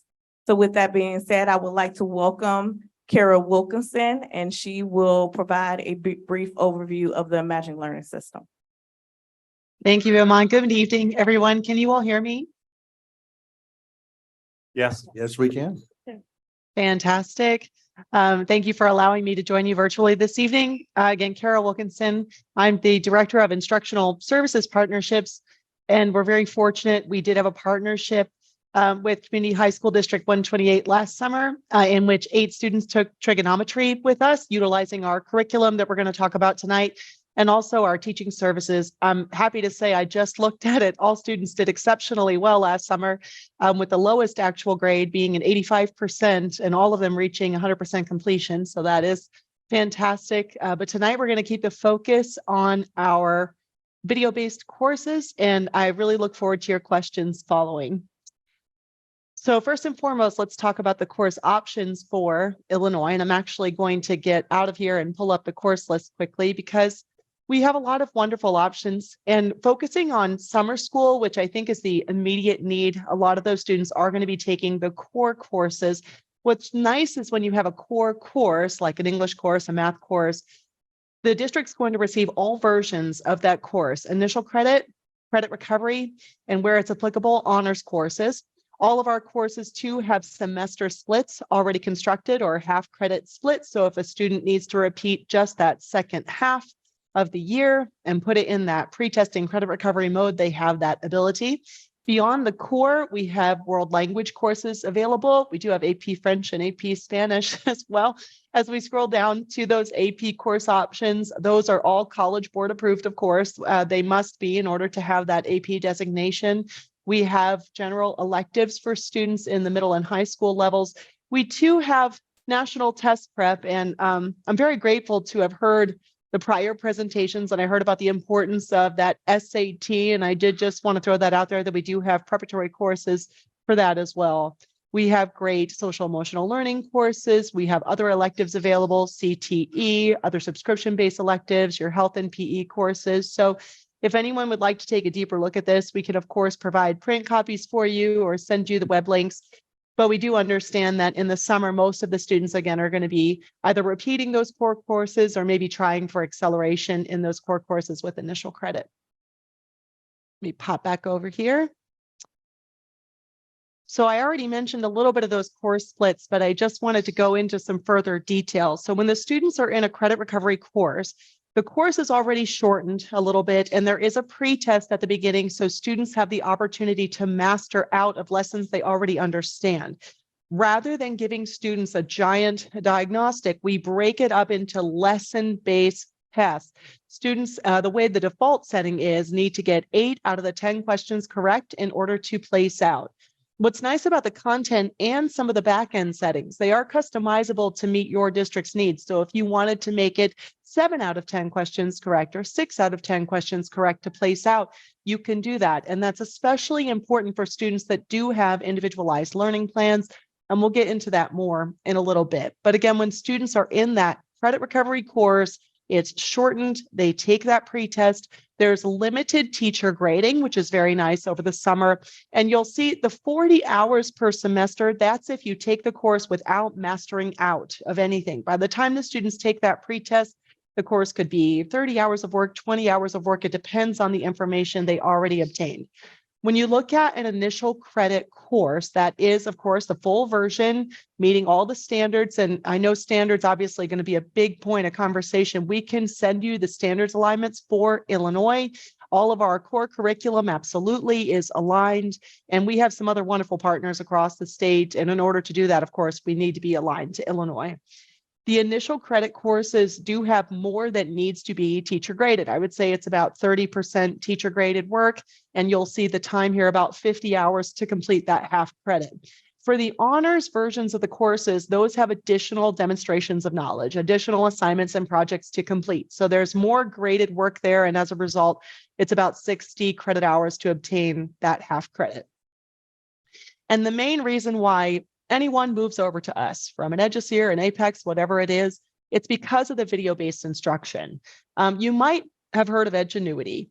Edgenuity's been around since 1998, and Edgenuity and Imagine Learning came under the same naming convention last November. So what your students would be experiencing is that video-based, award-winning Edgenuity curriculum. So students, whether they're working through credit recovery and hearing these concepts again, or if they're viewing it for the first time, they're getting it from a face, a voice. And we think that's really important, especially if the student is a struggling reader, an emerging reader. To put a bunch of text online, one, it doesn't engage them, and two, it's not going to assist them in getting that credit again or learning that concept again. We really want to attract all types of learners and make it interesting. So let me share my sound here. Hopefully you all can hear this, but I do have a quick video example. This is one of our math lessons, and it also goes over some of the tools that are built inside of the content itself. So what you're going to see is our on-screen teacher. And by the way, we only use certified teachers to make these recordings at our studio in Scottsdale, Arizona. So we don't hire actors for these. As the teacher is working through any text or graphs or maps or imagery that's on screen, you will see interaction with in the form of whiteboarding. And as we work through, let me see. Linear equations based on real world scenarios. But to do that, you're going to need to know the difference between continuous graphs and discrete graphs. I know it's hard so on for the me left, to hear we've her. got a Probably you continuous guys graph too, that huh? starts at the origin and moves. Oh, are you able to hear her okay? I just paused her for a second. Yes, we can hear. We were fine. Oh, okay. Sorry about that. Thank you. And on the right, we've got a discrete graph that has several distinct points. So let's define these. Continuous graphs are made up of all points on a given interval, forming connected lines or curves with no breaks. Discrete graphs, on the other hand, have a finite and isolated number of data points, and that's these distinct points that we talked about here on the right. So what's really nice about these videos, and what you're seeing here is an example of actually a warm-up. The way our curriculum is designed, the students get introduced to a concept that they're going to be learning, where it typically has between 3 and 5 segmented chunks. So we want to make these videos very manageable, very digestible. This video that we're watching here in totality is 58 seconds. What this also encourages and forces really is interaction with the program. So instead of playing a 20-minute video, the students have these 2 to 3 minute videos, and they have to hit the next button. They have to interact in order for the program to move forward. And we do keep track of active time watching these videos and interacting with the system versus idle time where they're just sitting back. Your educators are going to be able to see everything that's going on. But as the students work their way through these videos, they can always pause, rewind, replay if they do want to hear a concept again. Closed captioning is available. This is when we start to get into some tools that are built in, especially to help with exceptional students. We have an e-notes feature here. This is one note-taking option inside of the content. I'll show you another in just a second. We have a glossary with the words to know that are introduced typically in the warm-up of the lesson. And then we have a transcript available. So everything this on-screen teacher is saying, we have those words written out on the right. And this transcript is translatable into over 60 languages. So I saw some of that feedback was about EL support, right? Newcomers and students who speak English as a second language. So even though these videos do play in English, they are able to translate these words into their native language, and we have read aloud available in 7 of those 60 options. You can see a quick list here, and of course, we can send the full list to you if you have any questions about specific languages. Other tools that are available, there is text to speech, especially for the quizzes and the tests that are embedded within the system. Students can have those read out loud to them. Also, if there are any reading excerpts inside of the platform, and a lot of the text is already built in. The only courses that would require textbooks, there are a few APs that still do, like our AP Calculus, AP Statistics, the AP US History courses, to name a few.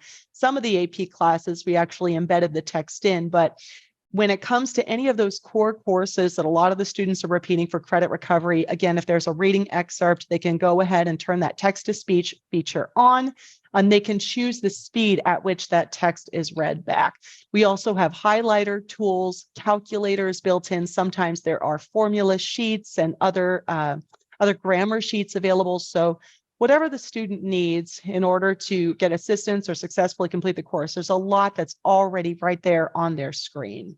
And I talked a little bit about the chunking of the work. Again, we're doing that to make it so that the students receive that information and they have to interact to move on. Also built in are comprehension questions. So once they receive the video-based instruction, the students will answer a couple of questions about what they just heard. And if they get the answer wrong, that same teacher's voice comes through to say, think about it this way, and they give it another try. Or if they get the answer right, there's some positive reinforcement as to why that answer was right. So again, all of this is built into the platform. This is the other note-taking option. So students like to write things down, and it sometimes helps them retain the information. So we created these printable PDFs that students can complete as they're listening to the on-screen instruction. So this would be an amazing tool for those credit recovery students.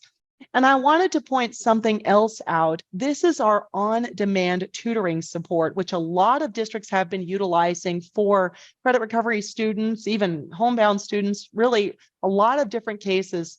But what this is exactly as it sounds. I'll pull up a video here in a second.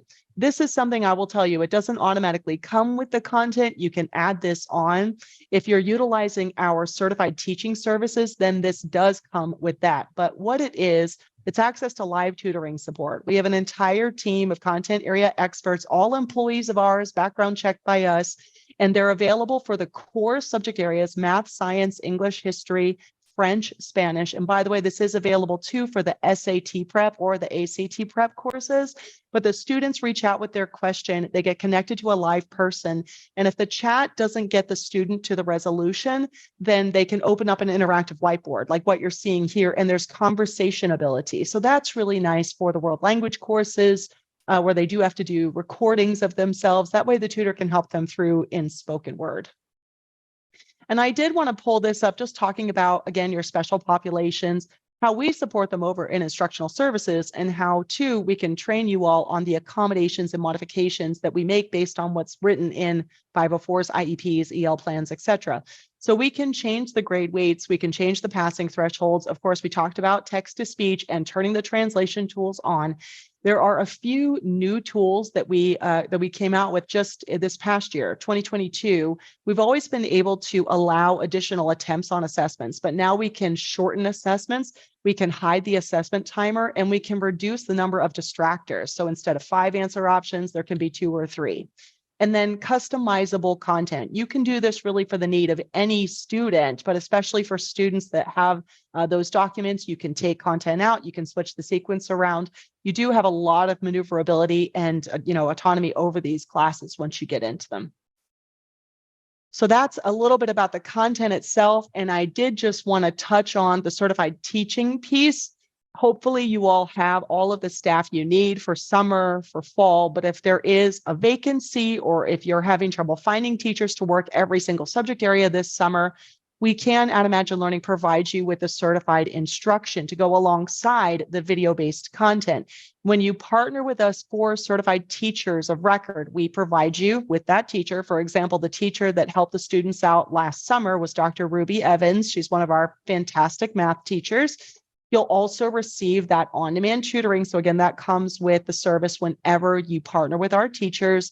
It actually comes with special education support in the form of coordinators that will do those back-end accommodations and modifications for you The paperwork is shared securely inside of our system. We review it and again, make those changes based on what we see. The content, of course, is part of the package. Students are working their way in a student-led fashion through the content itself.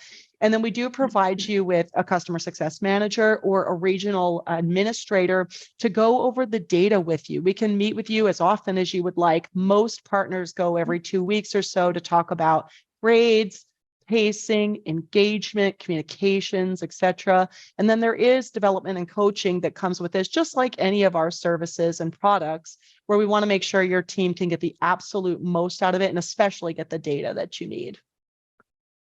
So that was my very quick and high level overview of our curriculum content and our services. And Bob, would you like to add anything, my friend?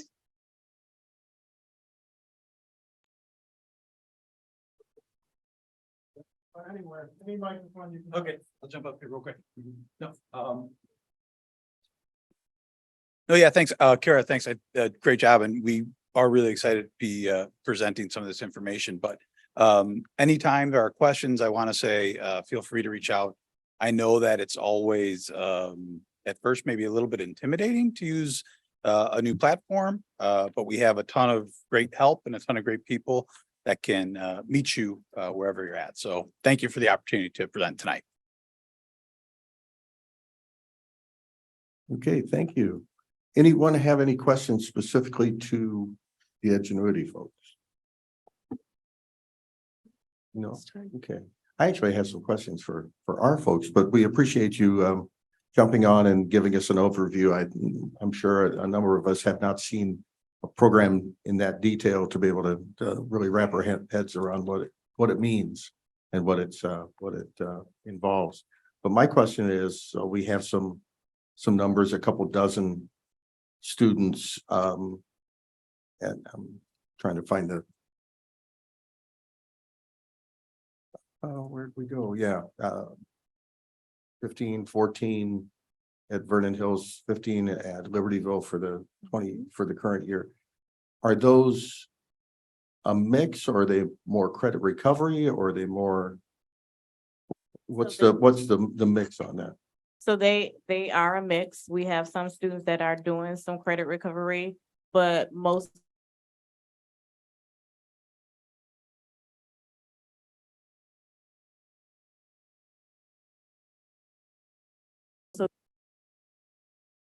aligns with our graduation requirement that they weren't required for.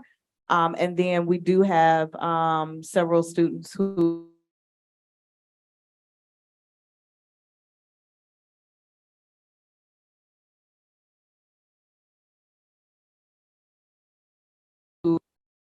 so we are supporting the students that way as well too. Do you anticipate these numbers to change, or is this just consolidating into one platform so that we can address the needs better? So right now, we are focusing our efforts on consolidating to one platform, but with all of the wonderful programming that Imagine Learning can bring to us, we plan to investigate that to see how we can possibly expand for our students. We do have plans to expand its use in summer school for this year. Yes, You so might want to just foreshadow that. For the okay. board. So for the upcoming summer session, we are utilizing the courses with the teachers for 2 identified courses that we cannot right now find staff for. That's for geometry and for chemistry. So they will be supporting us with that. They'll also be doing credit recovery. We will also be expanding again the usage of the online platform for our homebound students. Right now, we do a mixture of students receiving their work through the Google platform from their teachers. And then we do also have some students who are doing their homebound lessons through IVS. And so we will want to, if they're over 6 weeks, we find it just beneficial for them to just be online. Also to foreshadowing into the future, although we have not finished our investigation yet, we do have several students who are experiencing chronic absenteeism due to some social, emotional, and some mental health and would love to utilize this program as an opportunity to bring them back into a smaller structure setting and then work on transitioning them out into the larger population. But again, that's just foreshadowing ways that we can utilize this program. Is this 100% district cost, or if they're doing it summer school for initial is some of the cost associated with whatever the fees are for summer school? Yes, so for the summer school sessions, they are associated with the summer school cost. So that is per the student, with the exception of students who may be free and reduced lunch. I do believe that we pick up the tab for students who qualify for that. During the school year, if a student is interested in doing the initial credit, if they are, again, not free and reduced or McKinney-Vento, they are responsible for that cost. I was taking a look at the cost analysis attachment, and I just want to clarify. So I don't know why I keep getting so much feedback today. Any thoughts? Okay. Keep the mic closer to your mouth. Yeah. Okay. Hopefully that addresses it. Is there a fee that we as the district pay to retain these services? Or is it simply like pay per course as you go? Is there a yearly? Could you just speak to that? Yes, so right now will be, one of the things that we will be responsible for definitely will be the professional development, because we want to make sure that they're supported. And so those figures are in there. And then for this year and this year only, we will be doing a pay by course. However, if we do look to expanding the usage of the services, then we will be looking at doing concurrent licenses, and then there will be a cost to the district. So for this introductory period, it's just pay per course. And then if this is something that we express interest in that's been successful, we can look into investing further. Yes. Great. Okay, other questions, comments? I would like to just quickly thank Kara for an amazing presentation. Thank you. And thank you, Bob, for taking some time out to come and support. Yeah, glad to be here. Thank you, Amon. Thank Thank you. you very Thank much, you. everyone. Have a good night. Yeah, Listen, one Kara. I Yeah, don't yeah. think I've ever been in a room with two Karas and a Fellow Kara. Kara here. So I Represent. saw that. I noticed that. Thank you. Always good to meet another Kara and Kara. Thank you all very much. Yeah. thank you. Is there some action item that we're going to be expected to I think see? at the board meeting, you will be approving this particular contract. Yes. Okay. So more to come on that. And can I just say, as an educator, that seems like such a dynamic platform. I can't tell you the number of kids just personally I've worked with who would have benefited so profoundly from something like that. Interactive, multimedia, again, so dynamic. It's an incredible tool if it's implemented in a way that can help us bring more students potentially even back to school who are dealing with that chronic absenteeism. I think that's key. It can't be understated how important that is. So thanks for bringing that to us tonight. Okay, moving on. Employment of employees. We have a list of items here coming up for the board. Skipped a couple. Yeah. Oh, sorry. Yes, Pete. Back up that. I was just getting excited to move on. Man, we're only at So while he finds that, does your company fly people out to Arizona to do lessons? Are you guys We've hiring? got a John and I are wondering. veteran environmental. Yeah, we have a couple. Veteran teacher here. Yeah, veteran teachers interested in some side gigs. Yeah. Annual education support staffing report. So in March, we brought our staffing report for teachers, and now in April, we are bringing our staffing report for our educational support staff. And so the administration team has gotten together and looked at our educational support staff. And for District 128, our educational support staff include office personnel, include aides in the classroom, non-classroom aides, monitors, security. So basically any non-certified teaching position is an educational support personnel. So we, look at our staffing throughout the district. We work in collaboration with the buildings, so Libertyville and Vernon Hills, and transition and look at what their needs are. We evaluate, the needs and what the jobs entail. Some of the evaluation also depends on the student needs. So for example, when we look at special education aides, that depends on the students that are coming in. So Amon, Kelly Hartwig, their teams, the department chairs, plus transition get together. They look at their current students, their students that are seniors that are graduating, students that are coming in and seeing, what student needs are. So if we need one-on-one aids or the number of classes that we're teaching. So that goes all into this process. So it is, that's part of the reason why we're doing this in April. We can't do it in May because that would be a lot of staffing and trying to get that all done at the same time. So the staffing report that we are bringing to you, and I really wanted to encompass everything from last spring that we brought last spring at the staffing report. And so I just kind of want to go through that. When we look at Libertyville High School, there is a difference of a -1 staff. And that was last year at this time. We asked for special services aid, but something changed over the summer and that was never filled. But we asked for it at this time. It just was never filled. But I really want to reflect from last spring to now. Vernon Hills, there were no reductions.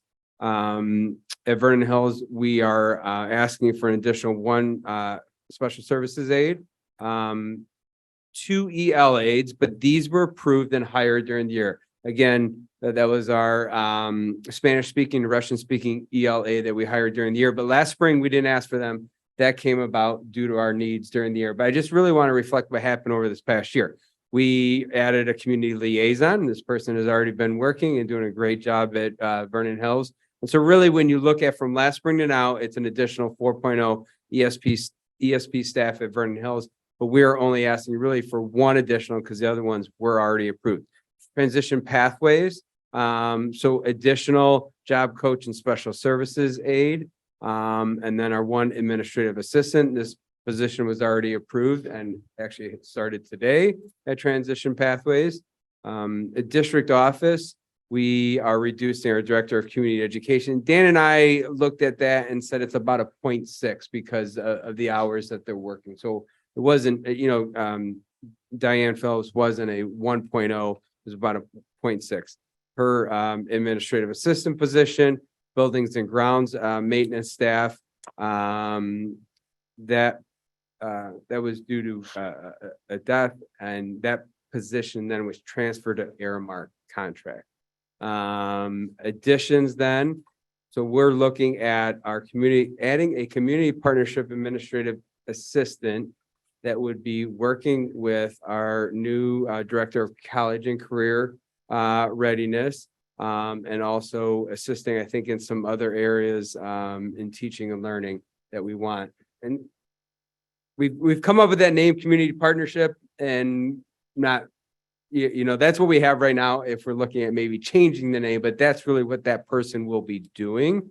Assistive technology is our, it goes along with our occupational therapist, and they work with, the reason I have it under district is that they work really with 4 areas of students. They work with Libertyville High School students, Vernon Hills High School students, Transition Pathway students, and then our outplace students. So they really are working across the district. So it's not really, they're not even in our office ever because we don't have students in there, but really I just need it reflected somewhere. These positions were positions that we used to outsource in years past to CEDAW. We've taken them on and we have 2 people now in this position, but we do have an increase of, we had 1.7 really FTE this year, and we're going up to 2.0. So an increase of 0.3 across the district. So in our district, minus of 1.3, But total, again, from last spring to now, we are looking at an increase of 3.7 ES.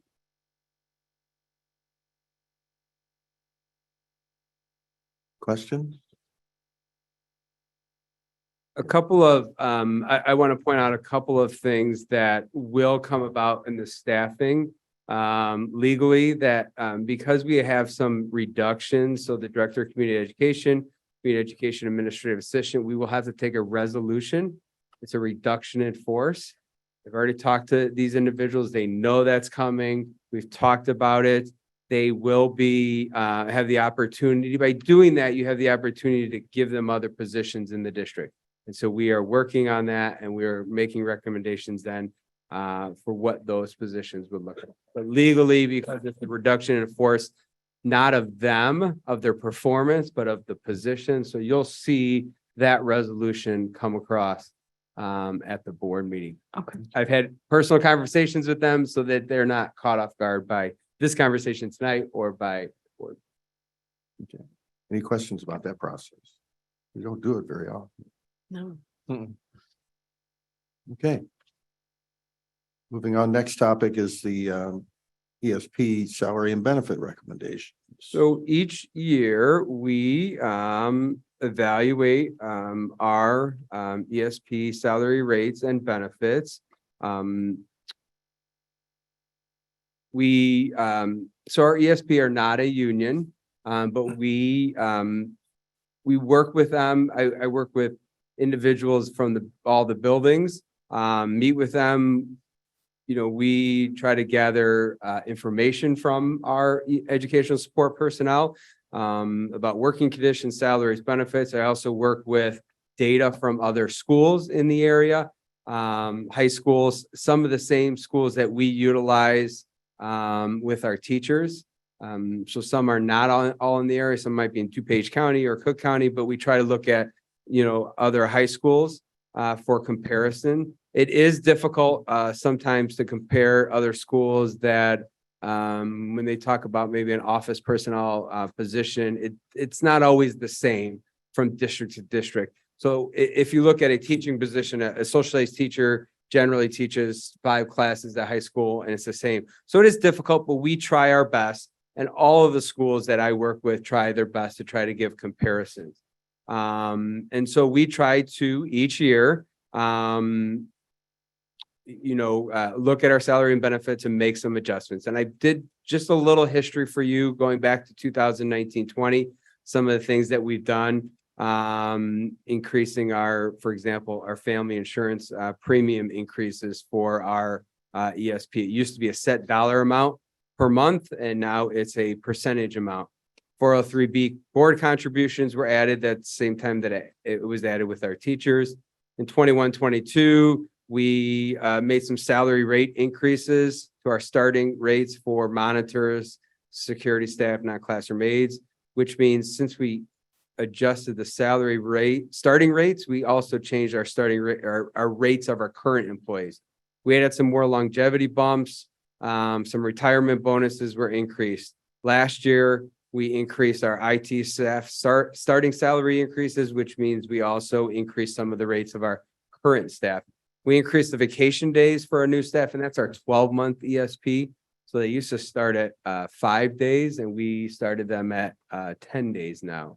403B board contributions were increased. So there's things that we try to do every year and looking at our comparables or comparable schools, but also looking internally at what, you know, we should be doing and what we could also, in talking with Dan and forecasting, what we can afford to do.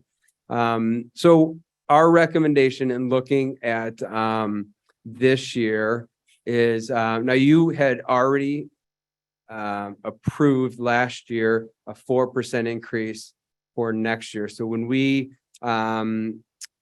brought the ESP recommendation, we brought 2 years. So last year, about the same time that we were finalizing a teacher contract, we brought together recommendation for salary rate increases for ESP to go up 4% for all current staff this year, and then 4% for next year. So we did 2 years of that.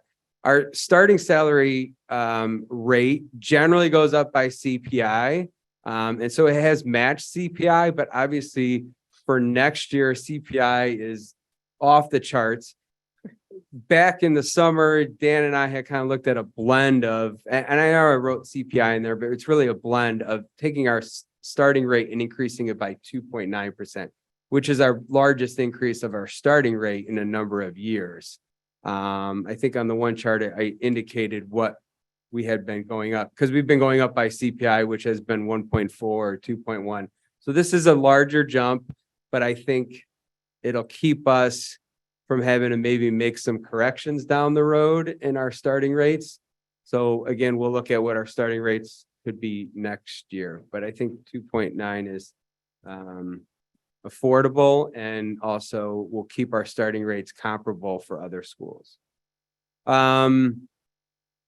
So our recommendation though is that we have a lot of different office personnel positions in our schools, from college resource center secretary, department secretaries across all the different departments, learning support team secretary, main office receptionist, student services administrative assistant, who they do different things, maybe working with the CRC or working with different departments. But over the years, some of their jobs have kind of blended together. They're doing some of the same things. Some of our, our department secretaries might be doing more with budgeting and working with department chairs, working with teachers, but our learning support team secretaries are working with our students and parents and their LST team. And so they were all paid at different starting rates. We feel that we should look at our building office personnel and start them all and pay them all comparable. So it doesn't matter if you're working in the college resource center with students and parents and the staff in there, or if you're working the learning support team, that over the years, we've created these positions and somehow they got slotted at different starting rates.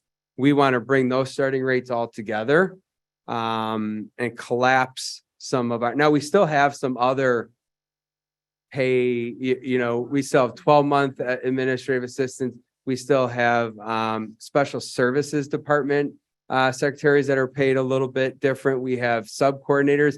So right now we've got like 9 categories. I like to collapse them down. So I like to at least take these 5 this year for next year and collapse them into one category.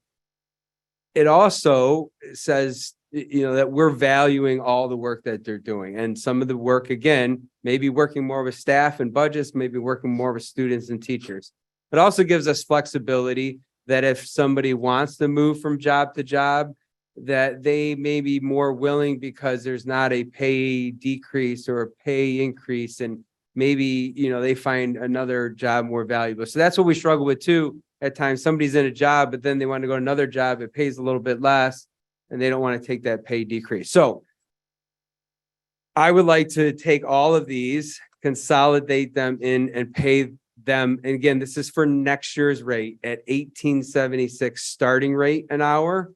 Again, this is based on the other thing I looked at is that our starting rates for the LST secretary, student services administrative assistant at $17.74 was at the lower end of other schools for office personnel, and other schools have consolidated, just collapsed these positions. I would like to start all of them at $18.76, which is going to affect our current staff. The reason it's going to affect our current staff is that there are some people right now below that. And so that means we have to give them raises for next year. We also have some people that are maybe just at that amount or just above that amount.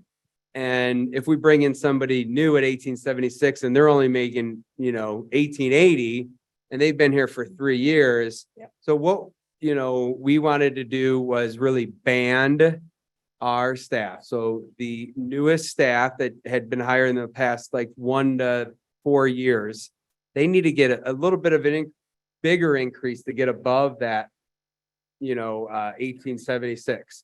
So they're already getting a 4% increase. That was guaranteed. And now they're gonna end up with, 6 to 8% increase that stay above that 1876. As your years of service go up, we're still giving them some increase. They're getting 4%, but that 4% now is maybe 4.5%, 5%, 5.5%. But because they're, at some point, their I guess their longevity with us, their experience, they're way higher than that 1876, and they're above that. So that's what we had done in the past with our IT staff. And when we made the changes for the monitoring and security, we kind of banded it and went from there. So that's our recommendation for next year. There was a lot of conversation around, because that was happening at the same time that the coffee occurred. Yeah. So there was some angst about, in particular, people who have been here, 10 years. So I'm glad to hear that you've addressed that.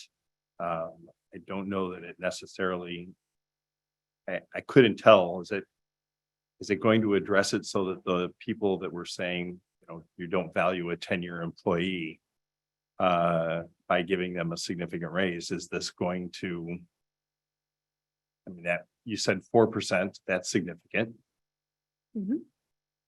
So there's two things I think that happen with, support staff that have been here for a number of years. There are some longevity steps that are involved. So there's 8, 12, 16, and 20. So in a year that you hit one of those longevity, you get the 4% plus what the longevity is. For like year 12, it's 1%. So that year you would get a 5% raise in longevity. So, over time you're getting, a 4, historically we've been, like 3.5, 3.5, 3.8, 3.8, 4. And then if you hit that longevity, you get 1% more. So which gives you a nice little bump as you go to the next one. I think your question is, if I've been here 15 years, and the person that's been here 3 is getting, a 6 to 7% raise to stay above the starting rate, why am I not getting the 6 to 7%? And so we looked at that, and we're still giving them 4% plus a little bit more, but we felt that they're above the starting rate enough, but to give everybody, I think, that 6% raise, we had to bring up some of the newer staff just to get above the starting rate. And that's why we kind of, looked at the banding of it. I think we partially addressed it. I think one of the things right now we were focusing on the clerical team that we're talking about, and some of the issues that were being brought up were greater than that. They were being voiced from people beyond the clerical team. So we would want to study that next year. The idea of waiting until 8 or 12 years to have a longevity clause in today's workforce, that doesn't seem like it makes a lot of sense.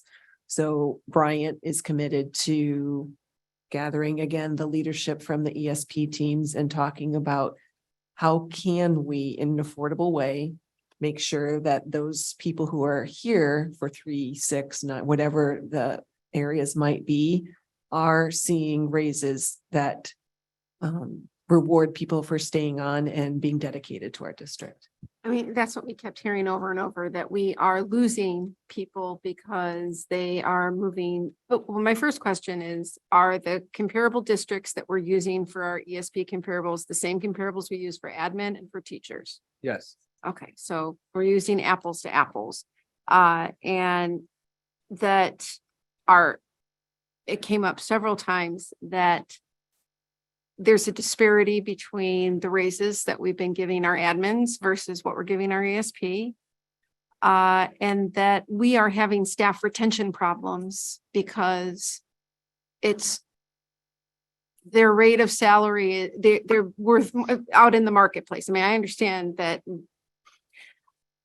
we are not valuing our most experienced when it comes to aides and clerical workers, and that as that starting salary is increased, we have people that have been here for 20 years and made a commitment to the district that are earning de minimis over those that are only been here 3 or 5 years. And I don't think that's the position that we want to be in. So I guess my question was, do we not have a band system, kind of like our teachers? Of why would we not move to more of a banded system with these different positions? You know, when the supervisor of security is making 25 cents more than somebody else that's been here only a fraction of the time, that doesn't seem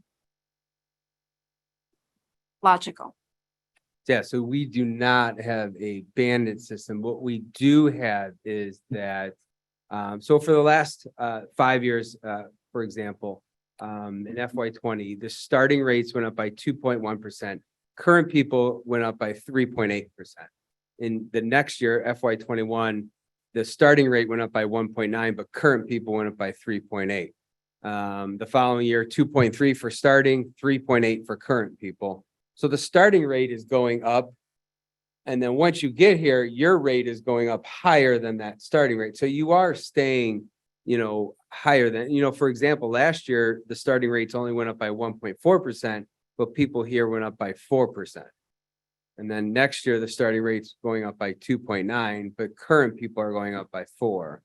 We have added those longevity pieces in there. So 8, 12, 16, 20. I mean, one thing we could, again, I think, yes, we want to look at some type of system that might be better to keep our staff around. It has been difficult, especially with our aides. That's our highest turnover is in our aides. Our aides now, their rate is the higher starting rate than our other staff. But it's still hard to keep them. They're looking at that hourly rate. Again, it's also a 10-month job. So they're not guaranteed any work over the summer. We try to offer work. So you don't have that. The one thing that we do offer, but it's hard because not everyone needs it, is benefits. So we pay 100% benefits for our staff, our educational support staff. We pay 60% for family, but the 100%, we have some aides that might be with their parents, still, or you might have somebody that has a significant other and they're with them and they don't need the benefits and they really want the higher salary rate. But that amount for, a PPO plan is significant. And that's comparison. So we do try to pull some stuff this year from the private sector. It's hard to find starting rates, but at the same time, they may have a starting rate of $20, $22, but there's no benefits. For a comparable position where we're paying 100% for. Private sector doesn't get a guaranteed 4% either. Yeah. And even just like to give you a frame of reference, the 100% PPO coverage is in $9,000 to $10,000 of value. And the other thing I just want to be clear, I just want to make sure I heard you correctly about, for example, security, and that they're, maybe a supervisor that's just a little bit more. I just want to be clear, like that. I don't believe that would be accurate in terms of the data. Like the supervisor would be nearly twice what a guard would be, like a typical campus safety person would be.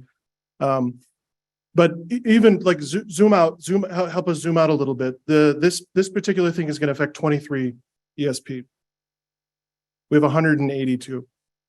All right. The reality is the system does not have capacity to give everybody 10% raises. It's not possible. So you have to kind of be creative and careful on where you try to look at target these. And it's not easy to do. It's very difficult to do, to know what is the right thing to do in the situation. So we try to use market data. What do other districts do? We try to look at, where are we doing? So none of this is perfect. So I guess what I'm saying is we have 182 ESP that are inclusive of the 23 that you have to be careful about what you're doing, because that stuff adds up. You got to remember, we're nearly $100 million organization. And so, yeah, that's a lot of money. It is a lot of money, but we also have a lot of people that are employed here too. And there's a lot of things that happen in this district that we have to be careful to make sure we can afford continuing to do. And then in terms of the banding, perfectly fine idea. what has been a long-standing tradition in this district is everybody contributes and everybody gets the same. I remember that clear as day when I first got here, and people who've been around here for a long time know, like, that was the mantra, like everyone gets the same. So everyone got an equal raise. But now I think we're trying to sit back and ask the question, like, is that equitable? Because maybe the newer people, like our teacher structure is newer people get brought up faster. And then once you get to a particular level, it really kind of slows down. You're more in like a maintenance kind of thing. Should that happen for more other groups is really kind of what we're talking about. So it's a different philosophy than how we've been talking for a long time. So just a few kind of big picture things to think about. Well, also in the number of categories that we have, like, why do we have so many different categories and starting? This goes some way to reduce that. Yeah. By That's part of it. And I know that's Making what you're sure they're saying, aligned. start bringing Yeah. this together. Yeah, so when I started here 6 years ago, I think there were actually a few more categories. And I put them together, like the non-classroom aides together and the monitors and our security. Their rates are all the same because sometimes they're interchangeable during the day. So you may have, monitor in a room, but they need lunch. So a security staff may cover their lunch, or another non-classroom aide is covering their lunch. So one time those were all different. We adjusted those back all in FY22 and made them the same. So I've been trying to kind of do that over time. You just can't, I don't think you could just snap your fingers and do it all at once. And again, I think the goal next year is, again, once this gets done, is to evaluate some other things. What else can we do? Can we look at longevity things, increases? Can we look at other avenues? Obviously, anytime you look at something, it does cost money, and, we have to evaluate that at the same time. But I think we're trying to show that every year we're trying to do something for our educational support staff. At the end of your conversations with the ESP, was the general feeling that you had arrived at a common good? So, it's difficult because it's not like there's a negotiating team or anything like that that we meet with. So I don't want to put anything back on them that, I get some feedback from people that, about these positions and, that they are interchangeable, that they're doing, why is my job that, again, I'm working with students and families quite a bit. Why am I valued less, or why am I valued different? So it's getting, some of that feedback, getting everyone inputted their responsibilities and what they're doing, and reading through all of that and reading feedback and meeting with people. And I know both Denise and I have met with individuals and some groups of people, and trying to take time, to get to know, and then also getting feedback from our administrators in the building, people that are working with them. So I'm hoping that this, does help, and it makes some strides to where we want to go. And again, we'll evaluate it after this year. So. Okay. Other questions, comments? This will be something we vote on in the board meeting. Yep. Okay. Moving on, employment of employees, just a list of folks we'll be voting on at the upcoming meeting. Any questions or comments specific to this? One question about the previous one. Would that be part of the consent agenda, or that's its own thing, right? That's going to be its own thing because it's not something that you do regularly. Normally. Yeah. Good question. Thank you. Okay. But the employment of employees will be part of the consent agenda. Okay, hearing no questions or comments, we'll move on to educational tours. We have 4 listed here. I want to go on that Italy one. Yep. The one that involves It's gonna be Croatia. nice. Croatia. Yeah, Zagreb. Yeah, how can we manage that? I do have a question about our educational tours, a general question. I had some feedback from the public about one of our spring break tours, trips, and they were great. had a wonderful time. As always, our students were fantastic, but there were some significant issues with allergic reactions. The And France trip. yeah. Just looking at our processes for that and assessing, trying to make sure that our teachers and our chaperones aren't subject to that kind of duress. She on?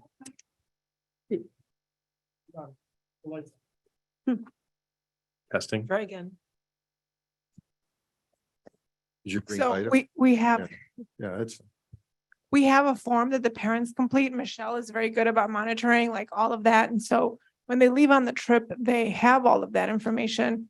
And so we did get that feedback too. I think that's something that we have to think about, especially when they're going abroad and, you know, knowing that we couldn't have foreshadowed that they were going to France and maybe, the restaurants really are not too keen on making modifications to things that are on the menu and those types of things. So I think we do have to work on that. Brian spoke to our attorney about our ed tours. And so we've prepared a document for him with, here are the procedures that we have published. And then Michelle prepared another document that says, well, here's what then actually really happens. And so we've sent it to our attorney and he's reviewing that and we'll be making some recommendations for us to take into consideration. Okay. Yeah, because we had 19 trips over spring break. And the majority of them were very successful, but we did have some hiccups. Yeah, well, and that's how we learn, just, trying to make sure we're looking at our processes and revising them accordingly so that, especially with larger trips like that. I mean, when Yeah, you that get was into a huge those kind of numbers, becomes more complicated. Yes, but we are working on that. Good, thank you. any other questions specific to any of the trips? Okay, those will come up in the board meeting. A proposed committee and board meeting schedule. This pretty much mirrors what we've been doing. Normally, if we had some kind of changes happening to the board, I would say, let's wait until after next meeting, but since it looks like we'll all be returning, I think we're good with this. Congratulations.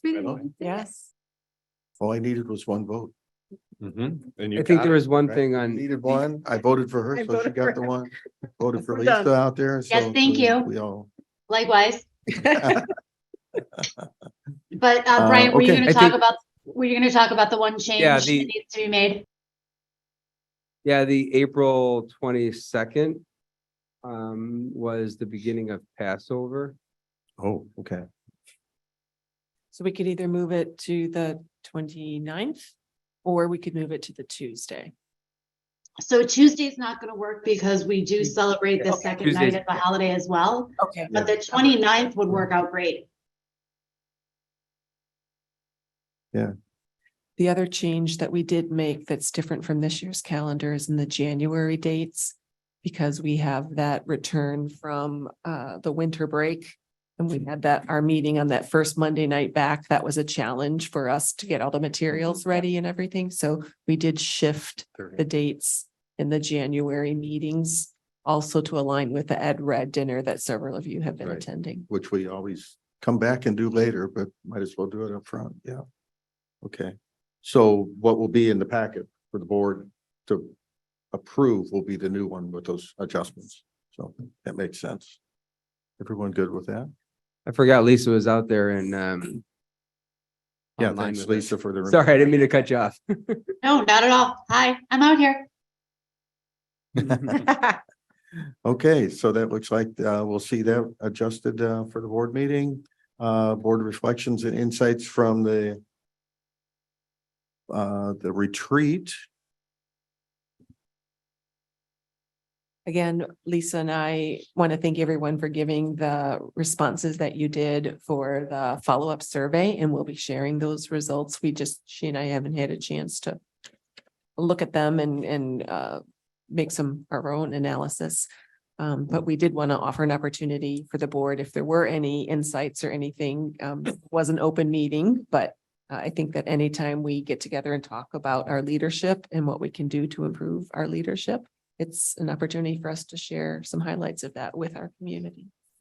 I just want to share that I really appreciated not only us being able to gather in that setting, but to gather with the administrators from the district and really share our common goals for the district and really common expertise, whatever. It just, like I say, I learn every time I come to these meetings, but that night was exceptional, and just to be able to share that in a long-term setting, although tonight's getting to be long-term too, but in a, you know, in a setting that's not constrained by time or agenda or anything, we were able to really do. And Dr. Zabilka does such a great job leading those. Yeah, So the I appreciate facilitators it were, too. Yeah. were really good.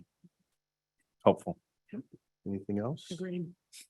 Look forward to seeing the results of the survey. Anyone want to comment on the roundtable coffee discussion reflections? Again, because no more than 2 board members can attend any one thing, otherwise it would be a meeting. We wanted to have an opportunity, if you did want to share any insights that you Well, that was gained. kind of my question. How do we share? I took a lot of notes and I kind of organized them and turned them into an outline that I thought would be helpful. Most Well- of it is just kind of my.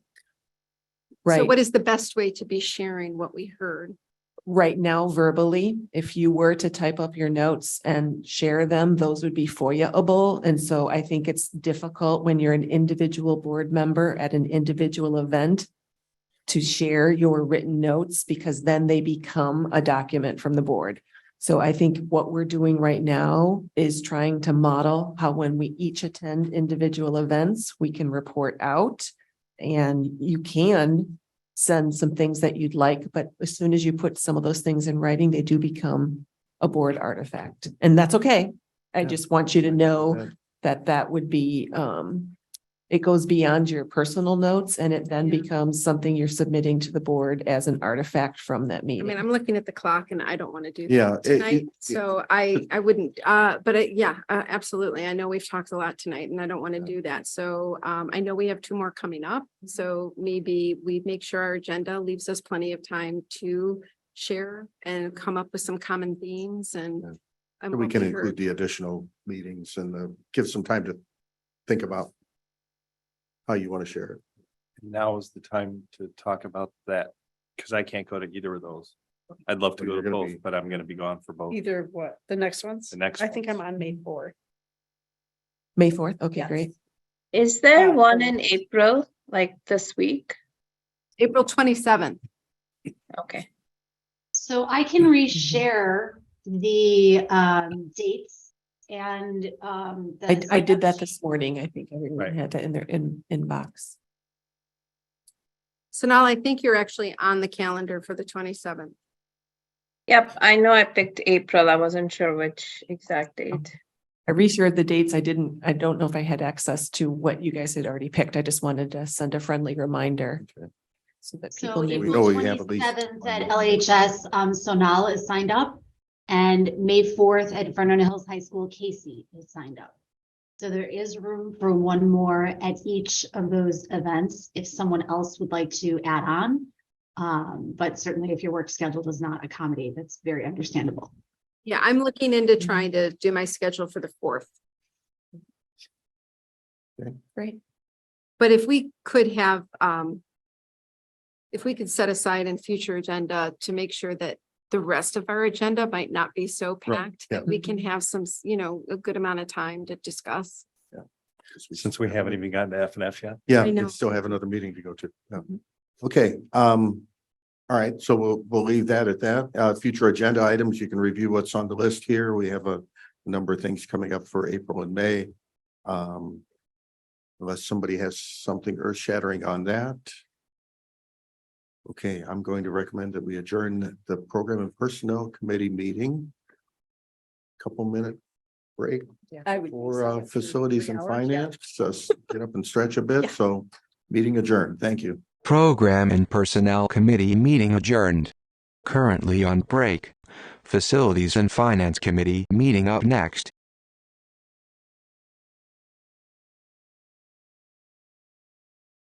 Currently on break. Facilities and Finance Committee meeting up next.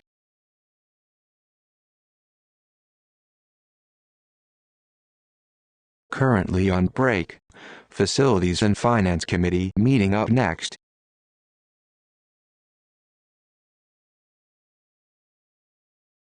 Currently on break. Facilities and Finance Committee meeting up next.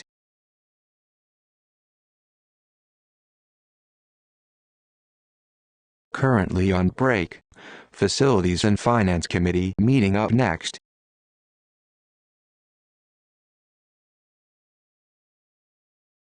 Currently on break. Facilities and Finance Committee meeting up next.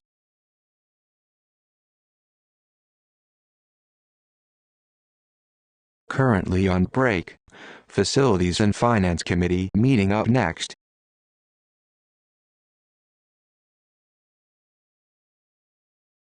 Currently on break.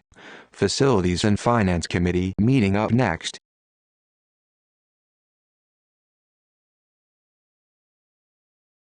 Currently on break. Facilities and Finance Committee meeting up next.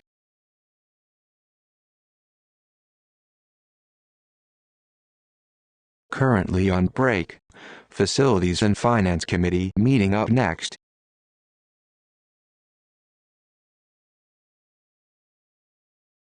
Currently on break. Facilities and Finance Committee meeting up next.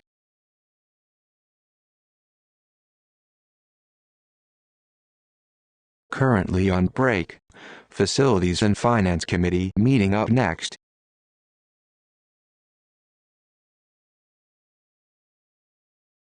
Currently on break. Facilities and Finance Committee meeting up next.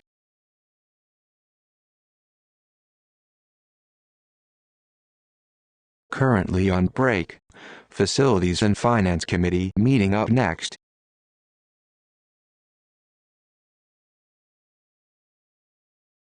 Currently on break. Facilities and Finance Committee meeting up next.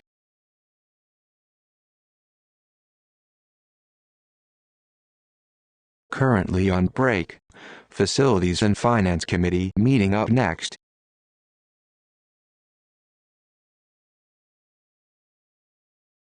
Currently on break. Facilities and Finance Committee meeting up next.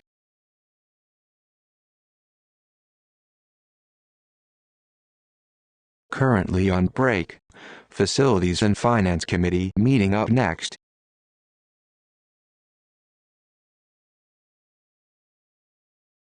Currently on break. Facilities and Finance Committee meeting up next.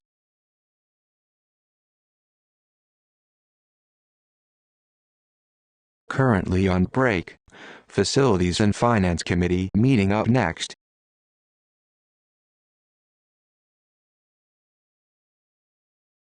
Currently on break. Facilities and Finance Committee meeting up next.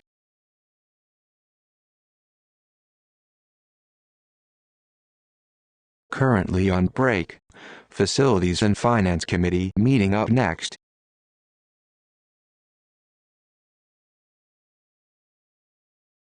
Currently on break. Facilities and Finance Committee meeting up next.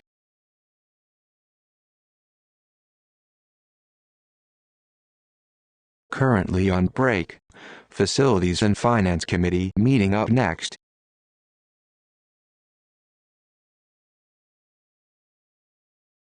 Currently on break. Facilities and Finance Committee meeting up next.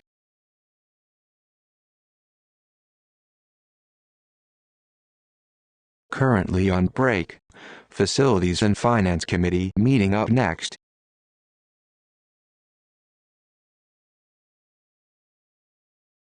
Currently on break. Facilities and Finance Committee meeting up next.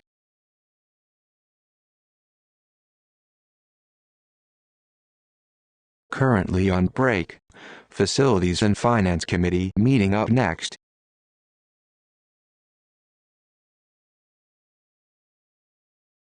Currently on break. Facilities and Finance Committee meeting up next.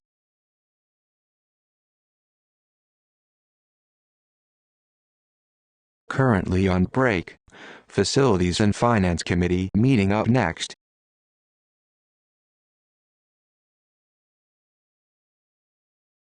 Currently on break. Facilities and Finance Committee meeting up next. 47. Okay, it's 8:47. Time to call to order the Facilities and Finance Committee meeting for Monday, April 10th. We already did the pledge. Been so long, we should probably think about doing it again, but invitation for public comment. Is there anyone present that would like to address the board? Where'd everybody go? Okay, guess not. Moving on to items for discussion. Item A, disposal of some equipment. Looks like we have some LHS track and field equipment. Yeah, that was equipment that got damaged. And so Okay. we had to replace it, but you're talking, it's like $30,000 worth of equipment. So technically, I think per our policy, we could not include it because it's worthless now. But we felt it was important enough to list it. Plus, it's an asset that we need to make sure that we take off our list now. So, Okay, and this will be up for approval at the board meeting. yes. Okay. Consent. I just wanted to clarify with that item, so that will not be an every 5 years expense. You said it was due to damage, correct? Okay, Yeah. it's a costly piece of equipment. Cover animal damage. Our deductible, the deductible is higher than that, but it might. Trust me, we tried. Yeah, I definitely tried. Any other questions, comments? Moving on to item B, capital project prioritization. This has been the fruits of a long laborious project. Yep. So I won't reread what I wrote in there. I'm assuming you've had it read. But here's the summary. We have the list by prioritization. And so if you look at that list, you can see the projects that were submitted and the committee's score for each of those. And so the committee that showed you the committee people, we went through every single thing line by line. And the net results was this, with these projects scored in this way and kind of sorted in that order. And the sense from everybody on the committee, it was like, okay, do we feel like this makes sense based on all the criteria that we walked through for whatever 5-6 hours we were together? And the sense was, yeah, this makes sense. So here we go. And also, like, we've never done this before. So this is new for us. So this is not like an established process that we've had for years and years and we're doing it. So we're trying this for the first time. And so I think we learned some things. But I think in general, we're felt like that this was a fair process to go through. So you have the list there. I guess before I go any further, any questions or So you feel like the metrics that we're using to make these decisions were working and were clear? Most of them, yes. I would say I'm not the only one that was on the committee. Yeah. All these people were on the committee. Yes. I would say Jump a in. lot of them were. I think there was a few criteria that we felt like, I feel like it's kind of saying the same thing as this other criteria. So we added inclusion, student impact inclusion. And we also have accessibility, ADA accessibility. And as we were kind of going through, we kind of were realizing if something increases accessibility, it also increases inclusion. So like, are we basically like kind of double counting that? And the sense was maybe we are, and that's what we want to do. But one of the senses was maybe we can be a bit more clear on what we're talking about for that particular one. So that's one example I could give you. I was just going to ask you what you meant by student inclusion. So I guess. Does this allow for students to be more included? A variety of are any students more included because of this project? How do you score something that's like the library that every student can use though? So I would say that gets reflected in student impact in terms of number of students. So that Okay. would get reflected based on all students would use this. But for example, not necessarily all students would use the art rooms, for example. And so we tried to reflect that difference. All students use the cafeteria, guaranteed.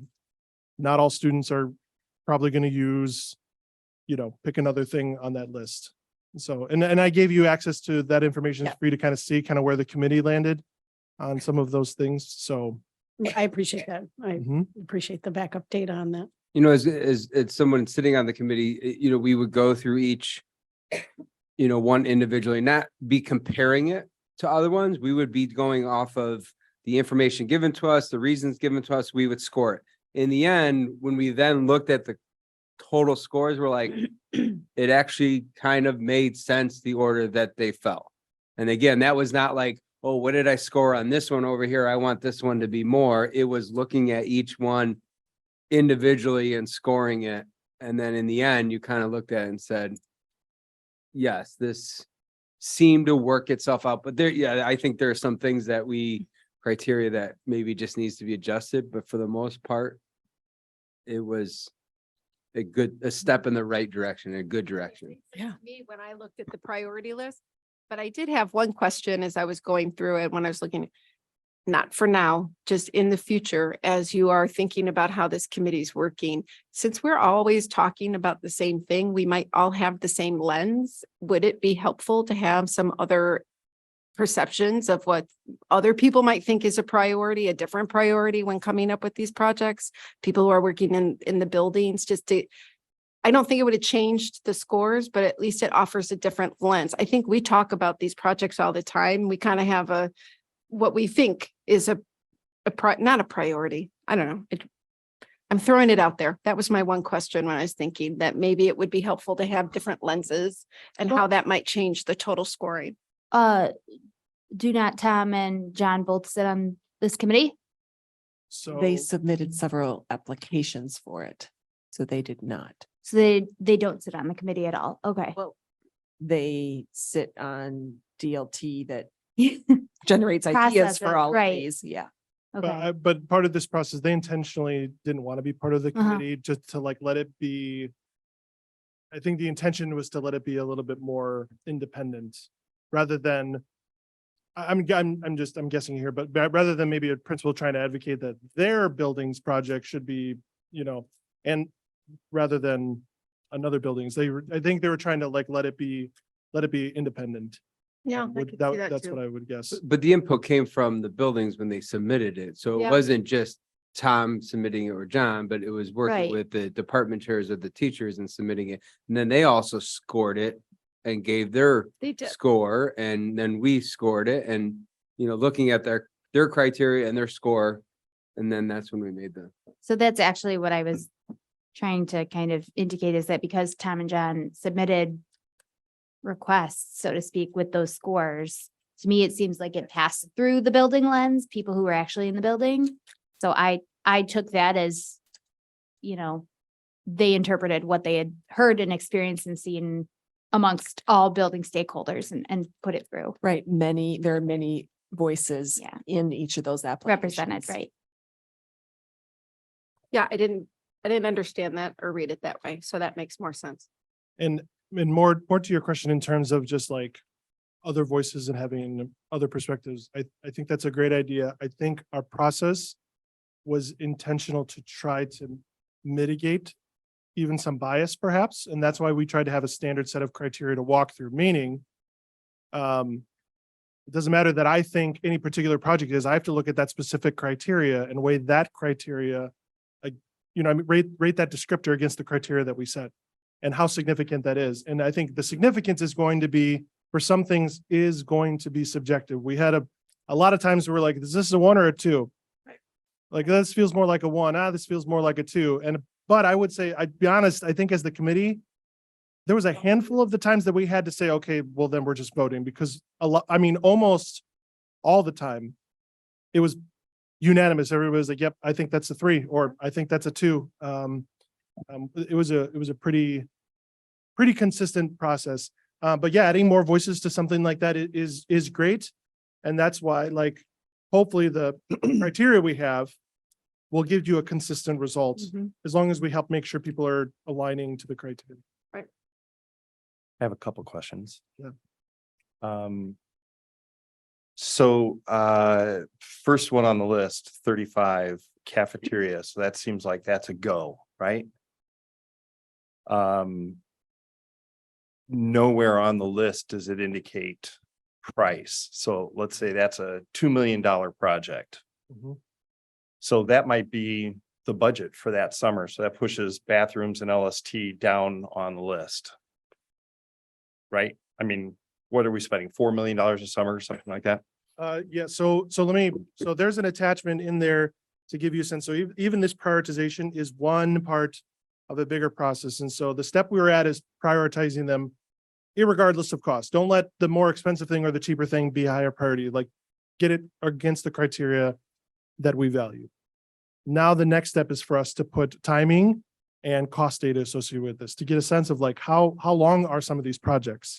Some of these projects we know, like cafeteria, we've talked about it before. So we kind of know the timing of these, but bathrooms, we have got to get a sense of how many there really are, because there's a lot of bathrooms in this building that need renovation, but there's a bunch that don't either. Right. We got some new additions that the bathrooms are brand new. So we got to get a sense of the scope and like how long would it take to do some of these projects and get in some idea of cost really for all of them. And so that's what we're going to bring back next month, is a very, very rough cost. Like, is this 1 million or 10 million or a couple 100,000? What is it? And so we're going to try to flesh those out to give you that idea. But even after that, we've got to see how that fits in with a short-term plan, which would be like the summer, but even the long-term plan.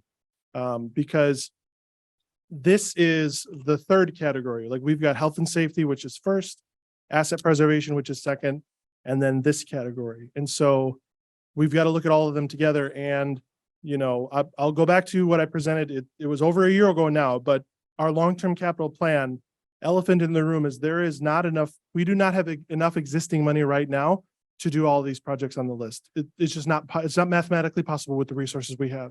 So we have to prioritize. And so we're going to need to look at how that goes. And I will say particularly Vernon Hills is the one that's popping, and it's going to be popping over the next couple of years because that's at its age life cycle where all the roofs we need to start replacing. And there's a bunch of roofs, and roofs aren't cheap. Even to replace them as cost effectively as you can, they're not cheap. And so we really need to kind of look at all of that together. So this is still another step in the process of trying to figure out how do we. Dan, it might be How to build helpful. Could you possibly put up that flow chart just so everybody can, I know it's in our packet, but Yeah, it might be helpful just to put it up for visual and. it might be, it Anyone might not be else? helpful, but I'll. I think this is it, but let me zoom. But this is kind of the guiding light of the process. Yeah, so not.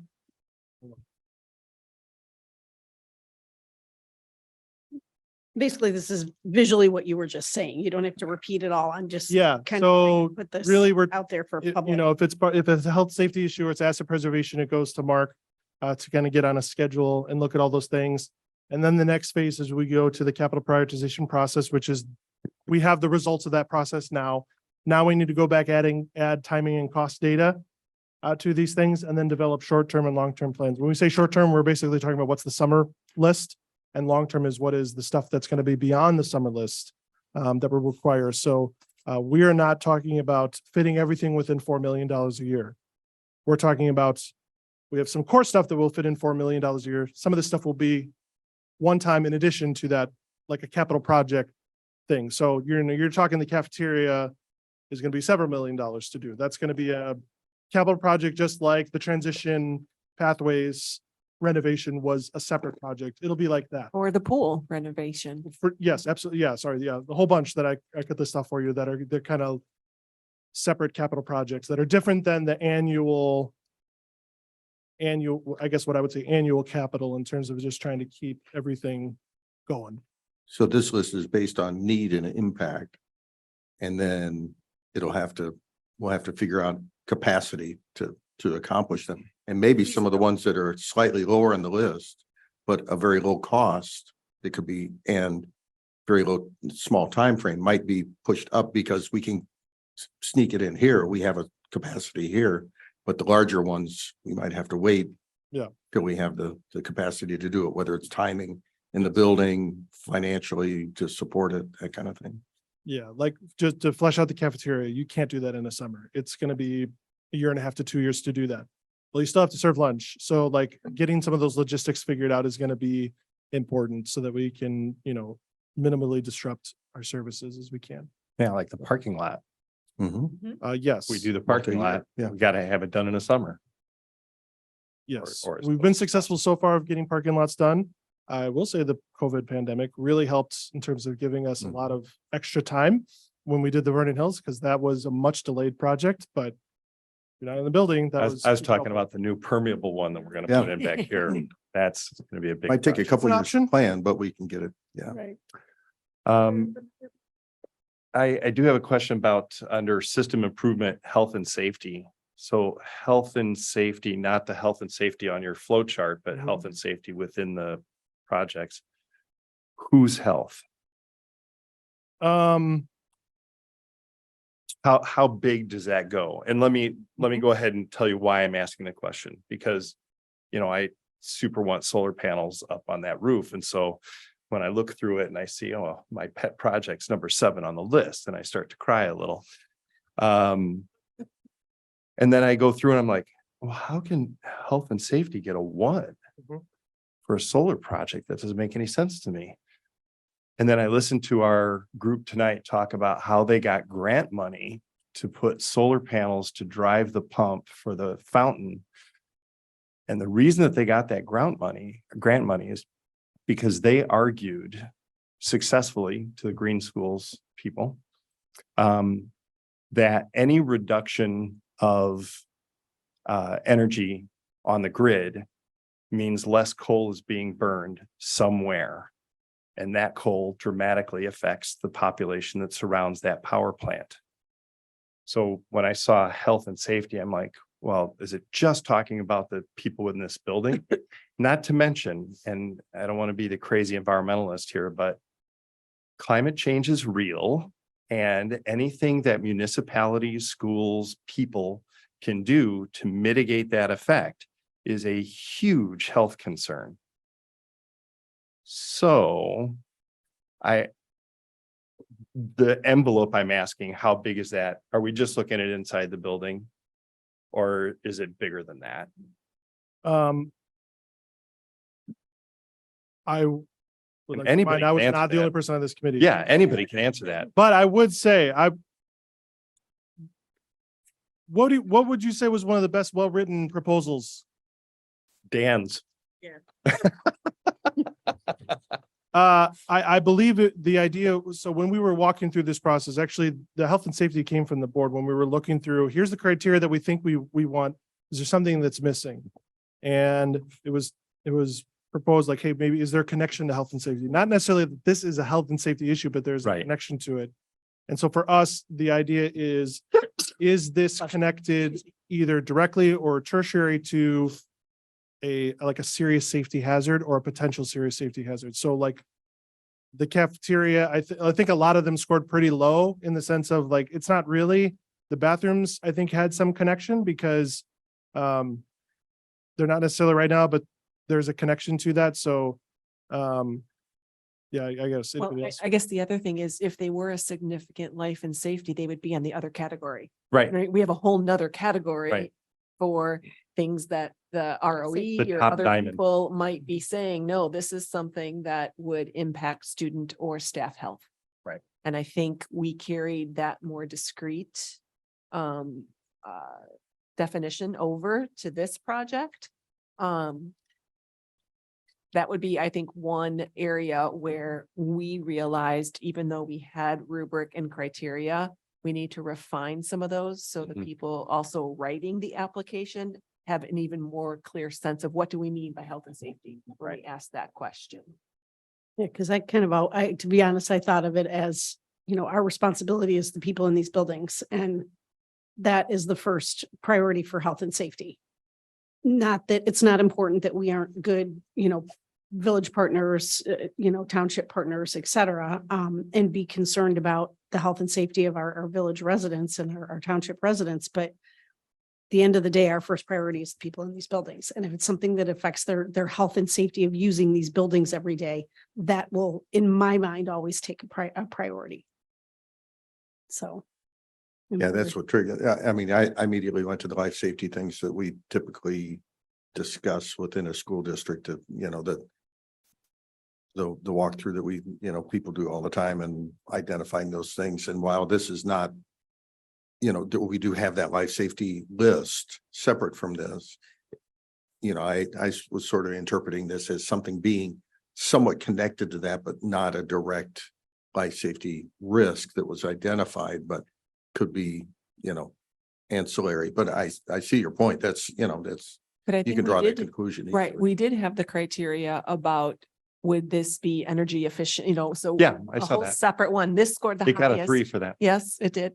Yeah, I remember writing it like, I selected it as a 1 because the connection to me when I was looking at the panels was, right, this is not really connected as like a serious safety hazard in the building, Sure. but it is connected to climate change, which is a bigger issue. Like that was part of the connection. I think that was why it was a 1 versus 0. But I don't, like, I had to click through a lot of the projects. I don't know that there was a single one that was like scored really high in health and safety because I would hope not, because Yeah. if it did, then it would be in a different category all on its own. yeah. It would so- it wouldn't be on this list. I have one quick question. Is there a reason the auditorium stage flooring was not scored? Yeah, as we reviewed that, so we opened it up to the principals and their administration we didn't really put hardly any guardrails around whatever they could propose. And one of the things they proposed was to replace the stage flooring. And part of the story was like they had looked at some repairs, but then they looked again and the repairs got a lot bigger. And so the sense was like, well, if you're talking about that much money to fix it, like how much money would it even be to just replace the thing? And so that was what was proposed. But as we talked through it as a team, that felt to us more asset preservation than this category. This category is other is really meant for like renovating things, making things improve. Educational improvements. Yeah, Mhm. if the stage floor is bad, it needs to get replaced, like that needs to get on an asset, that needs to get on a list. So this was get literally replaced. moved to the other. So that's why we Yeah. said NA, that like this doesn't, we didn't feel that this one belonged here. To be honest, even the hall, we had a long conversation about the hallway grids. Like, should that even belong here? But we just decided to walk through that process and see what happened. With that, because that was a similar question of like, I mean, Mhm. the grids don't last forever. At some point you have to replace them. The question is like, when you do replace them, like how much do you replace it for something that's already similar to what's there, or do you try to improve it as you replace it? So that was even one that I'd be honest, we're still not totally sure about, I would say, but we did run it through the process. For the stage flooring, it move up to that next category. If you don't do anything with it there, it'll come up to the life safety because you'll start falling through the floor or whatever. Yes, it is not Trip in any of that hazard, kind of. whatever, condition. yeah. Just want to be very clear. Hello. Okay, and of course I have one more question. So we had the flow chart. The Yeah. recommendation comes down to the box where you're looking at the cost. Mhm. What happens to a project if it has essentially no cost? Does that improve its chances? If it's super costly, then of course that would decrease its chances. Have we ever had a project that doesn't cost anything? Yeah. We have? Solar's one of those projects. It should cost us nothing. I think at that point, then it's the bandwidth to be able to deploy it. It's the scheduling and how that impacts other projects and that kind of thing, I would think. So there's. I lots could think of, different you ways could to grant do it. fund a lot of things. We could own the panels, then it would cost us something, then we would be paying ourselves back. There are other ways to have panels put up that wouldn't actually cost us anything. So I'm just wondering, where does cost fit into moving something one direction or another? I'm thinking. I'm letting you.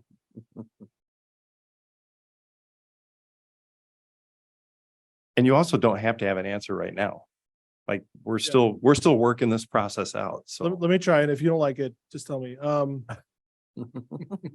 I think what matters most in this process is the priority list.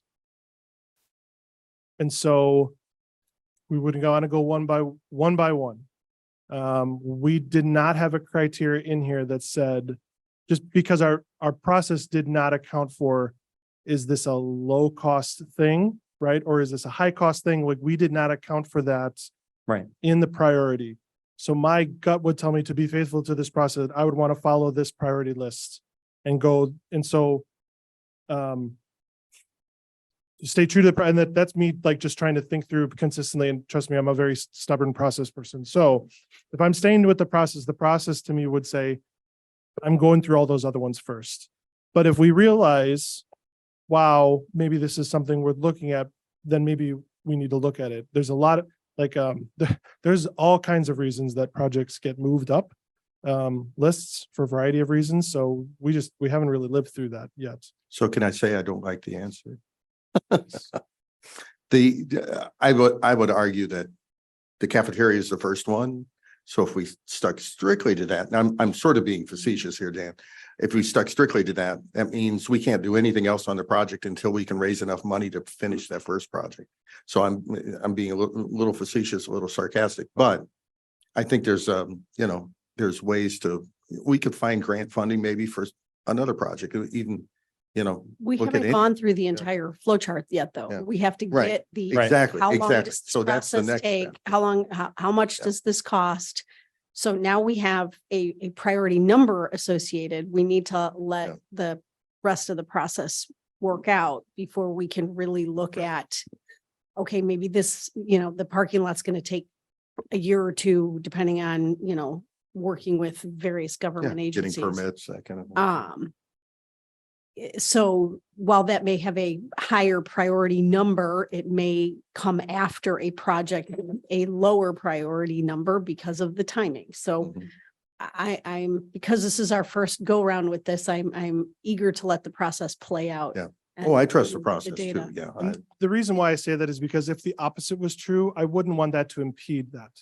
Meaning, if we found actually solar costs a lot more than we thought, but if we said that's the next most important thing, that's our next most important thing. And then we got to figure out, all right, how can we do this? Can we do it internally, or do we need to look for external, help with grants or whatever, you know what I mean? So like, That's a really good answer. so. Not your first one, this Yeah, one. I like, fair enough. Yeah, yeah. All right. So in terms of next steps, so we're gonna look at timing, like how long would some of these projects take? What would be a very, very rough idea of cost? And then start seeing how those fit in with the long term. What my gut is probably for the first 3 or 4 projects to start active development on them. Because I'd have to check again, but I would say pretty comfortably, we've got about 13 million that you could spend and no one is going to miss. Is that a lot of money? Is that not a lot of money? That's subjective, but you have 13 million that you can spend that I think you can hit multiple projects on this list. And I need to see how this fits in with the asset replacement because that is not insignificant. That is not insignificant. So we are in the middle of this process. I feel like we hit a big milestone of having this. I've been looking forward to this for a while now, but we're not done yet. And I appreciate the time and careful thought that has gone into putting this process together and working through it for the first time, seeing some of the numbers, and I'm looking forward to continuing through the rest of it. Any other comments, questions? Well done. Okay, thank you. Thank you. Thanks. Moving on, summer project visuals. Thank you. Yeah, Yeah. have I Talk seen about these before? putting it- Crazy? Like, Nope. I don't think I've ever seen these. No? Haven't. Yeah, so this This is great. if you like this is Don's credit. If you don't like it, it's my fault. Don and I met because we had another project that he was curious about more information about. So I was trying to figure out like what are you looking for? What would be helpful? And so bit of trial and error and trying to figure that and said, you know what, let's sit down and talk through like what are some of your instinct in terms of what you think is helpful to see and what's not. And as we walked through each project, it was really clear that there was kind of 2 categories of things that I think Don thought, and even thought that, and I agreed that would be really helpful as we're going through any project is, the last year we had, or this year when we did it, we had the aerial to kind of give you a sense of where are these happening on our campuses. We had the spreadsheet that gave a little bit more information, but now it seemed like, all right, one other thing that would be helpful is some type of way to visualize the current state of whatever we're talking about. So if it's a parking lot we're replacing, a picture of the parking lot, then showing you the current condition, and then whatever the future, some type of way to visualize the future state. So that could be a picture of what the water fountains are going to look like. That could be a picture of a chiller. It could be a schematic of here's where we're going to do, here's the work that we're going to do. So really like those two categories. And so I thought that's a great idea. And it was like, we can absolutely gather that for the stuff we're doing now. So I said, we'll get working on that together, all the summer projects that we're doing to kind of catch us up. To say, like, here's the visuals for, here's the current state and here's what's the future state to the best of our sense based on what we talked about. So that's what that is. And so if y'all like that, give Don credit, and we will do this for every project going forward to just make sure that that's part of what we do. I can't tell you how many days worth of time I have spent on the LHS landscape. And I looked at that picture and go, oh, you just don't even notice it when you're there. So yes, please. Especially when there's lots of people It around. puts it in such perspective. So it makes it very helpful to say, yes, that's important. Thank you, Don. Good idea. It's all Dan. Yeah. I think it will also help the public too, understand Mhm. how we're investing taxpayer dollars. So I think it's a win-win all around. Agreed. Mark. Oh, there she is. There she is. Any other comments or questions? Are Uh, we going through any of these? We can if you want to. No, just appreciate them. I just had one question about the roof replacement Vernon Hills. There's two pictures there, one with the rocky roof. And then there's another picture that's next to it, but then the schematic only shows the rocky roof. Right, so it was just representation. Right now you have a roof that has a stone ballast holding it down. The next roof is just gonna be a black roof fully adhered. Got It it. was just to try to give you a visual, right That's now what it's you're gonna look stone. You're taking a stone off the roof, you're just gonna have a flat. Got it. Thank you. Any other questions? Moving on to item D, fiscal year 2024 budget adoption timeline. I think this is the year that we adopt a budget before do it early. July 1st. So to do that, this is the calendar that lets us do that. So I gave you some background information, some timeline, legal requirements for adoption, and then a timeline based on that. So if I start back on adopting it on June 26th, and so I played out a bunch of scenarios, but like, all right, if we adopt it June 26th, then that means I have to have that. The latest you can do the hearing is that same night. And so then by law, you have to have notice in the paper and the tentative budget posted 30 days before the hearing. So in order to do that, I'd have to have that posted, I'd have to have that posted May 26th and 27th. I looked at the calendar to make sure I've got enough wiggle room there. And so really the question for me is when I'm talking about a tentative budget, that basically means I'm done with the budget. And between that and the final, I'm trying to check for errors. That's really what I'm trying to do. I'm not trying to make any key decisions on whether we're going to fund something or not. Like we've already figured that out. It's now, did we make mistakes? So really the question is, can I have basically a finalized version of a budget by the end of May? And I think I can. We are in the middle of all that stuff and I definitely have that train running and I think we can do it. I think there's a lot of reasons why it would be great to have that under that timeline. It'd be great for everybody, all the departments to know before the school is out, what their more or less their numbers are. They've never been able to be in a position to know that before school is out. And we have, I mean, this is not like last year where we're negotiating. We didn't really know, like we know 70% of the information. We just have to bring it together. So we're working on budgeting revenues now, want salaries and benefits the end of this month. And then that gives us to know capacity for the other 28% essentially of our budget. So I feel really good about that timeline. Talk to me in a week, maybe I'll feel different, but right now I feel good about that timeline. It is aggressive, but I don't feel that it's what did we say? It's not a distressful timeline. You stress, a good stress. There you go. Yeah. So Do you know of any other district that approves their budget pre-July 1? the one I was in before I came here, Yeah, I'm sure there are. One thing that is interesting though, like we may run into this, I don't know. The state gives us a budget form to put our budget on. I asked them if they have a timeline for when that'll be ready, because I can't, what else am I gonna do? And they said they do not have a timeline. So if that happens, I'll just have you pass it on the old form, and when I get the new form updated, we're just gonna re-sign it. Yeah. Because it was adopted, so that's the best we can do. So that's the only weird thing. But unfortunately, it's a thing. So, but ISB has been trying to they've got more support than they've had before, so they're trying to move things along. But that's just one weird thing that we weirdly may not have that by the time we actually want to adopt. So. Any other questions, comments? It makes sense. So many districts are a quarter of the way through spending their budget before they even know what the budget is. Yeah, and I wanted to, did I give you that info? I did. Yeah, I mean, we've been there as a district. So, but we're on the right track. Yeah, Nice. I appreciate the focus on the positives that will come from that. So, okay. There is a list of future agenda items. Given the time, I'm not going to read them all. Does anyone have anything they'd like to add or any comments about it? Oh, I see a hand raised. Yes, so, for the next board meeting, we got the pricing back, this afternoon for the water fountain replacements here at Libertyville High School. So our budget was $150,000 for the project.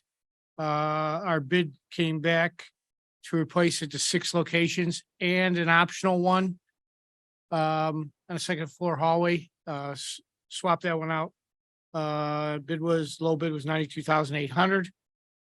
We add in SDR's price, we're at $99,760. And then the abatement was part of that project, so the abatement cost and then the oversight of it is $29,775. So we'll all in total $129,535. I don't think we don't have to approve the abatement because it's under. They already approved the abatement under the other. Right, they approved the other, they yeah, already this is approved the a abatement. separate project, but Yeah. but we'll have those numbers for you for the board meeting. So the bids came in Okay. for the washroom. We still have the seal coating that we were supposed to have last week, but we delayed opening because we only received one bid. And so we did not want to open that. Because once we open that, the board has to take action, some type of action on it. We did not want to do that. So that one's a little bit delayed right now, but I think we'll end up in a better place with it. So that is not on our list, but that will be on the next board meeting. Well, I like those numbers compared to the estimate. So, all right. So we will be taking action by voting on that at the board meeting. Please. Okay. Excellent. That's one we can add. Anything else? All right. Well, then I think it's time to adjourn Facilities and Finance at 9:26 PM.